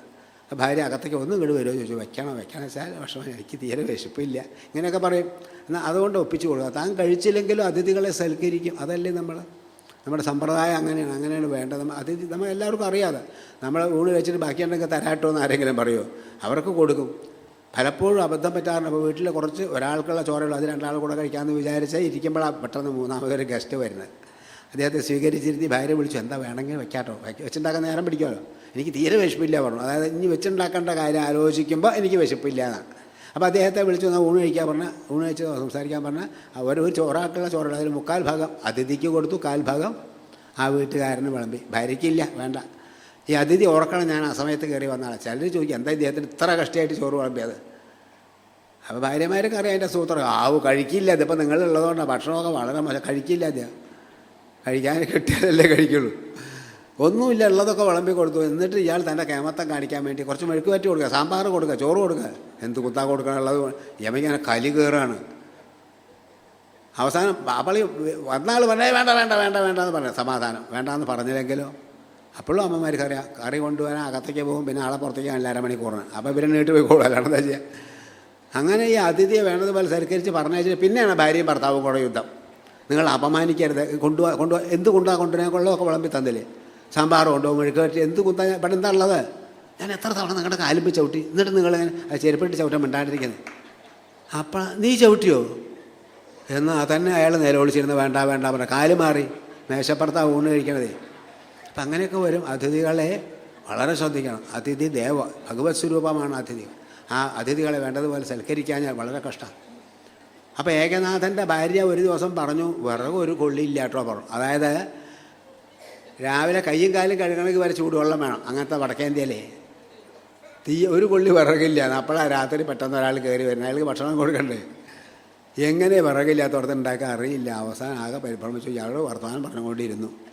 1 മണിക്കൂർ കഴിഞ്ഞപ്പോൾ ഭാര്യ വന്നിട്ട് പറഞ്ഞു, അതിന് ഭക്ഷണം കഴിക്കാട്ടോ പറഞ്ഞു. അവരെ വിളിച്ച് ചപ്പാത്തിയും എല്ലാം കയമായിട്ടുണ്ടാക്കിയതിൻ്റെ കൊടുത്തു. ഇത് ഇവിടുന്ന് വിറകില്ല. ഏകാനന്ദൻ്റെ ഭാര്യ ഇല്ല എന്ന് പറഞ്ഞാൽ ഇല്ലയെന്ന് അർത്ഥമേ. നമ്മുടെ ഭാര്യമാർ പഞ്ചസാര കഴിഞ്ഞു വിട്ടോ എന്ന് പറഞ്ഞാൽ ഒരാഴ്ച കഴിഞ്ഞ് 4 ആൾ വന്ന് അവിടെ പഞ്ചസാര ഉണ്ടാവും. അപ്പോൾ നീയല്ലേ കഴിഞ്ഞു പറയാം, നിങ്ങൾക്ക് പറഞ്ഞാൽ മതി. പെട്ടെന്ന് ഒരാൾ വന്നാൽ ഞങ്ങൾക്ക് അതിൻ്റെ ബുദ്ധിമുട്ടറിയാം. ഇപ്പം എത്ര ഇല്ല കഴിഞ്ഞു പറഞ്ഞാലും കുറച്ച് അവിടെ വയ്ക്കും. ഏകനാഥൻ്റെ ഭാര്യ കഴിഞ്ഞു എന്ന് പറഞ്ഞാൽ കഴിഞ്ഞു എന്നർത്ഥം. എങ്ങനെ ഇവൾ ഭക്ഷണം ഉണ്ടാക്കുക? ഏതായാലും ഭക്ഷണമൊക്കെ ഉണ്ടാക്കി അയാൾ വന്ന് കഴിച്ച അയാൾ പോയതിന് ശേഷമാണ് അത്ഭുതപ്പെട്ടത്. ഞാൻ ആകെ വിഷമിച്ചു. നീ എങ്ങനെ നീ ഭക്ഷണം ഉണ്ടാക്കി വിറകില്ല പറഞ്ഞിട്ട്. അപ്പോൾ ഏകാന്തൻ്റെ ഭാര്യ പറഞ്ഞു, നമ്മുടെ കട്ടിലില്ലേ, അഴിക്കട്ടിലാണ്, അതെടുത്താൻ തീ കൊടുത്തോളും. അഴിച്ചഴിച്ച് വിറക് കൊള്ളിൻ്റെ ഭാഗമാണ്. ഏകനാഥൻ ഉണ്ടായ ഒരു സന്തോഷം. ഭഗവാൻ ഇങ്ങനെ ഒരു ഭാര്യയെ എനിക്ക് തന്നത് കൊണ്ടല്ലേ എനിക്ക് അങ്ങയെ ഭജിക്കാൻ എനിക്ക് തോന്നാത്ത ബുദ്ധി അവൾക്ക് തോന്നണു. അതിഥിയെ സൽക്കരിച്ചില്ലെങ്കിൽ ഇന്ന് വരെ ചെയ്ത പുണ്യം മുഴുവൻ നശിച്ചു പോകും. അത് അവൾക്കറിയാം. അവളെ അഴിക്കട്ടിലെടുത്തിട്ട് അത് കത്തിച്ചു എന്നാണ് പറഞ്ഞത്. എന്ന് വെച്ച് നമ്മളാരും കത്തിച്ചു പോരുത്. ഏകനാഥനല്ല നമ്മുടെ ഭർത്താവ്. നമ്മൾ കത്തിക്കൂല. കത്തിച്ചാൽ വിവരം അറിയുകയും ചെയ്യും ഭർത്താവിൻ്റെ കയ്യിൽ നിന്ന്. അതായത് അത്രമാത്രം ആ അതിഥികളെ സൽക്കരിക്കൽ ഈശ്വരസ്വരൂപമായിട്ട് കാണണം അതിഥികളെ. അത് പഴച്ചു പോയാൽ ജീവിതം മുഴുവൻ തകർന്നു പോകും. അതുകൊണ്ട് ഓരോന്നും കാണിച്ചു തരികയാണ് എങ്ങനെയാണ് അതിഥികളെ സൽക്കരിക്കേണ്ടത്. ഇവർ വന്ന സമയത്ത് നാരദർ വന്നപ്പോൾ ശ്രീരാമനും പിന്നെ സീതാദേവിയും പോയി നമസ്കരിച്ച് ശ്രീരാമദേവനും സംഭ്രമം കൈക്കൊണ്ട് നാരദരെ കണ്ടെഴുന്നേറ്റു സാദരം നാരീമണിയായ ജാനകി തന്നോടും പാരൽ വീണാശു നമസ്കരിച്ച് സീതാദേവിയോട് കൂടി ചെന്ന് വീണ് നമസ്കരിക്കുകയാണ്. അങ്ങനെ എന്നിട്ട് അദ്ദേഹം പറഞ്ഞതിന് ശേഷം ഈ ഗൃഹസ്ഥന് ഇരിക്കാൻ പാടുള്ളൂ, അതിഥികളെ സൽക്കരിക്കുക. അതുമാതിരി അതിഥികളെ യാത്ര അയക്കുമ്പോൾ പഠിക്കലിട്ട് നമ്മൾ പോകണം. കാരണം നമ്മൾ ശരി എന്നാൽ പിന്നെ കാണാം. അങ്ങനെയല്ല, ആ അതിഥികളെ സ്വീകരിക്കാൻ പോകണം, യാത്ര അയക്കാൻ പഠിക്കുക. അതൊക്കെയാണ് അതിഥി മര്യാദ. അതൊക്കെ നമുക്കറിയാം, അതൊക്കെ അറിഞ്ഞിരിക്കണം. അതുകൊണ്ട് അതിഥി ദേവോഭവ. അത് അബദ്ധം പറ്റിയ രാവണന് ചെറിയൊരു അബദ്ധം പറ്റി. നാരദർ അവിടെ ചെന്നപ്പോൾ പീഠം കാലുകൊണ്ട് നീക്കി കൊടുത്തു പറയാം നാരദർക്ക് ഇരിക്കാനേ. കാലുകൊണ്ട് ഒന്നും നീക്കാൻ പാടില്ല. നാരദരെ മനസ്സിൽ വെച്ചു, അത്രയ്ക്ക് ആയല്ലേ നീയെ, അഹങ്കാരം കൊണ്ട് നാരദർക്ക് ഇരിക്കാൻ പീഠം കാലുകൊണ്ട്. നാരദർ മനസ്സിൽ വെച്ചു. എന്നിട്ട് പിന്നെ ബാല്യയുടെ വാലുമ്പോൾ കൊണ്ടേ കുടിക്കുമല്ലോ. കഷ്ടം. അതൊന്നും കഥ വിസ്തരിക്കാൻ നമുക്ക് സമയമില്ല. പലപ്പോഴും പറഞ്ഞിട്ടുള്ളതാണ്. കാരണം അതിഥികളെ സൽക്കരിക്കേണ്ടത് എങ്ങനെ അറിഞ്ഞിട്ടില്ലെങ്കിൽ വലിയതായ നഷ്ടം നമുക്ക് വന്നു ചേരും. അതുകൊണ്ട് അതിഥി ദേവോ ഭവ. അതുമാതിരി ഓരോന്നും സരള സ്വഭാവം. ശ്രീരാമചന്ദ്രൻ്റെത് യുദ്ധത്തിൽ ഒരു തവണ രാവണൻ ആകെ തളർന്നു, അസ്ത്രം നഷ്ടപ്പെട്ടു, തേര് പോയി, ഒക്കെ പോയി. അപ്പം രാവണനെ കൊല്ലാം. അതല്ല ശ്രീരാമചന്ദ്രൻ. ശ്രീരാമചന്ദ്രൻ പറഞ്ഞത്, ഇന്ന് വളരെ ക്ഷീണിച്ചിട്ടുണ്ട്, നീ പോയി വിശ്രമിക്കൂ, നാളെ പുതിയ ആയുധങ്ങളൊക്കെ ആയിട്ട് വരൂ, അപ്പം ഞാൻ എൻ്റെ കയ്യൂക്കെ നിനക്ക് കാണിച്ചു തരാം. ഇത് ലോകത്ത് എവിടെയൊക്കെ കേട്ടിട്ടുണ്ടോ? ശത്രുവിനെ പറ്റിയ അവസരം കിട്ടിയാൽ കൊല്ല. അതല്ല, ആയുധമില്ലാത്ത ആളോട് യുദ്ധം ചെയ്യാൻ പാടില്ല. നീ പോയിട്ട് വിശ്രമിച്ച് നാളെ പുതിയ ആയുധമായിട്ട് വരും, എന്നിട്ട് ഞാൻ എൻ്റെ കയ്യൊക്കെ കാണിച്ചു തരാം. അതാണ് സരള സ്വഭാവം. ആ സരള സ്വഭാവം ശ്രീരാമചന്ദ്രനിൽ. ശത്രു പോലും ശ്രീരാമചന്ദ്രനെ പ്രശംസിക്കുകയാണ് ചെയ്യുന്നത്. ഇന്ദ്രജിത്ത് കൊല്ലപ്പെട്ടതായ അവസരത്തിൽ ഇന്ദ്രജിത്തിൻ്റെ ഭാര്യ സുലോചന രാവണൻ്റെ അടുക്ക ചെന്നിട്ട് പറഞ്ഞു, ഭർത്താവ് മരിച്ചു, ഞാൻ അഗ്നിയിൽ ചാടി മരിക്കാൻ, അതാണ് സതിയാവാണ് പണ്ടൊക്കെ, ഭർത്താവിനെ ചിതയിൽ ചാടി മരിക്കാൻ എന്നെ അനുവദിക്കണമെന്ന് രാവണനോട് സമ്മതം ചോദിച്ചു. രാവണൻ പറഞ്ഞു, വിരോധമൊന്നുമില്ല, പക്ഷെ ഒരു കാര്യം, നീ സതിയാകുന്നതിന് മുമ്പ് ശ്രീരാമചന്ദ്രനെ ഒന്ന് കണ്ട് നമസ്കരിച്ചു പോരണം. ശത്രുവിനെ എന്താ അച്ഛൻ എന്താ അങ്ങ് പറയണത്? എൻ്റെ ഭർത്താവിനെ കൊന്ന ആ ശത്രുക്കളുടെ അടുത്തേക്ക് ഞാൻ പോയി അവരെന്നെ പിച്ചി ചീന്തില്ലേ ചോദിച്ചു. ഒരിക്കലും ഇല്ല പറഞ്ഞു. ആരെ? രാവണനാ പറയുന്നത്, ശ്രീരാമചന്ദ്രനെ കണ്ടിട്ട് വേണം നീ സതിയാവാൻ പോകുമ്പോൾ. കാരണം അവിടെ ഒരു ഉപദ്രവം നടക്കണ്ടാവില്ല. ഏകപത്നി വ്രതധാരിയായിട്ടുള്ള ശ്രീരാമനാണ് ഒന്ന്. പിന്നെ ലക്ഷ്മണനാണ്, ജിതേന്ദ്രിയനായ ഇന്ദ്രിയങ്ങളെയൊക്കെ നിയന്ത്രിക്കാൻ പ്രാപ്തിയുള്ള ലക്ഷ്മണനാണ് മറ്റൊന്ന്. പിന്നെ നിത്യബ്രഹ്മചാരിയായിട്ടുള്ള ഹനുമാൻ. ഇവരൊക്കെ ഉള്ള സദസ്സിൽ നിന്നെ അപമാനിക്കല്ല, ആദരിക്കുകയാണ് ചെയ്യാവണം. രാവണനാണ് ശ്രീരാമനെ കണ്ടുവരുന്നത്. ശത്രു പോലും ശ്രീരാമനെ സ്തുതിക്കുന്നു. ആ ഒരവസ്ഥയിലേക്ക് എത്തണ്ടേ. അതാണ് ശ്രീരാമചന്ദ്രൻ. ആ ശ്രീരാമനിൽ നിന്ന് ഒരു ഉപദ്രവം അവിടെ ചെന്നപ്പോൾ ഉടനെ പറഞ്ഞു, ഇവിടെ അമ്മേ രണ്ട് അതിവ്രതകൾ തമ്മിലുള്ള യുദ്ധമാണ്. ലക്ഷ്മണനും ഇന്ദ്രജിത്തും തമ്മിലല്ല, രണ്ട് പാതിവ്രതം തമ്മിലുള്ള യുദ്ധം. അതായത് ഇന്ദ്രജിത്തിൻ്റെ ഭാര്യ സുലോചന പതിവ്രതയാണ്. അപ്പോൾ രണ്ട് പാതിവ്രത്യങ്ങൾ തമ്മിലുള്ള ഏറ്റുമുട്ടലാണെന്ന് പറഞ്ഞു. അപ്പോൾ എങ്ങനെ പിന്നെ ഈ ലക്ഷ്മണനെ ഇന്ദ്രജിത്തിനെ കൊല്ലാൻ സാധിച്ചത് ചോദിച്ചാൽ, കാരണം ഒന്ന്, പരസ്ത്രീകളിൽ മാതൃഭാവം വയ്ക്കുന്ന ശ്രീരാമചന്ദ്രൻ്റെ പക്ഷത്തായിരുന്നു ലക്ഷ്മണൻ. മറ്റ് പരസ്ത്രീകളിലെ കാമഭാവം വെച്ച് പുലർത്തുന്ന രാവണൻ്റെ പാർട്ടിയിലായി ഇന്ദ്രജിത്ത്. അതുകൊണ്ടാണ് ജയിക്കാൻ സാധിച്ച ഇന്ദ്രജിത്തിനെ. അപ്പോൾ അതുകൊണ്ട് ആ സത്സംഗത്തിൻ്റെ മഹത്വം കൊണ്ട് ലക്ഷ്മണൻ പരസ്ത്രീയിൽ മാതൃഭാവം വയ്ക്കുന്നവനാണ്, ശ്രീരാമൻ്റെ പക്ഷത്തായതുകൊണ്ടാണ് ജയിച്ചതെന്ന് പറയുന്നുണ്ട്. അങ്ങനെ ഈ രാമനുള്ളിടത്ത് കാമമില്ല. അതുകൊണ്ട് സമയവുമില്ല നമുക്ക്. രാമായണം ഉണ്ടോ പറഞ്ഞാൽ തീരുന്നു, എത്ര മഹത്തരമായിട്ടുള്ള കാര്യം. അതുകൊണ്ട് ഒന്ന് ഓർക്കുക, നമ്മൾ ആ രാമനാമത്തെ ആശ്രയിക്കുക. എല്ലാവരും എപ്പോഴും രാമായണം വായിച്ച് ഇന്ന അകൽ വായിക്കാൻ പാടുമോ, സന്ധ്യയ്ക്ക് വായിക്കാൻ പാടുമോ, വലിയ സംശയം നമുക്ക്. വായിക്കാൻ പാടില്ല പറഞ്ഞാൽ സന്തോഷമാവും ചെയ്തു. എപ്പോഴെങ്കിലും സൗകര്യം കിട്ടുമ്പോൾ വായിച്ച് അതിൻ്റെ അർത്ഥം ഒന്ന് ചിന്തനം ചെയ്താൽ നമ്മുടെ ജീവിതം മുഴുവൻ രക്ഷപ്പെടും. അതിനാവണം ഈ ഭാഗവതം രാമായണമൊക്കെ വായിക്കുന്നത്. അതുകൊണ്ട് ആ നാമം ജപിച്ചുകൊണ്ടിരിക്കുക. ഹരി ഹരി ഹരി രീതി തിരുനാമം തെരുതരെ ഗുരുവിടു മനമേ നീ. ഹരി ഹരി ഹരി രീതി തിരുനാമം. ഭഗവാന്റെ നാമത്തെ ജപിക്കാൻ എല്ലാവർക്കും സൽബുദ്ധി തോന്നട്ടെ, അതിനായിട്ട് അനുഗ്രഹിക്കട്ടെ ഭഗവാൻ എന്ന് പ്രാർത്ഥിച്ചുകൊണ്ട് തൽക്കാലം നിർത്തുന്നു. ഓം കായേന വാചാ മനസേന്ദ്രിയർവാ ബുദ്ധ്യാത്മനാ വാ പ്രകൃതേ സ്വഭാവ കരോമി യദ്യത് സകലം പരസ്മൈ നാരായണായേ.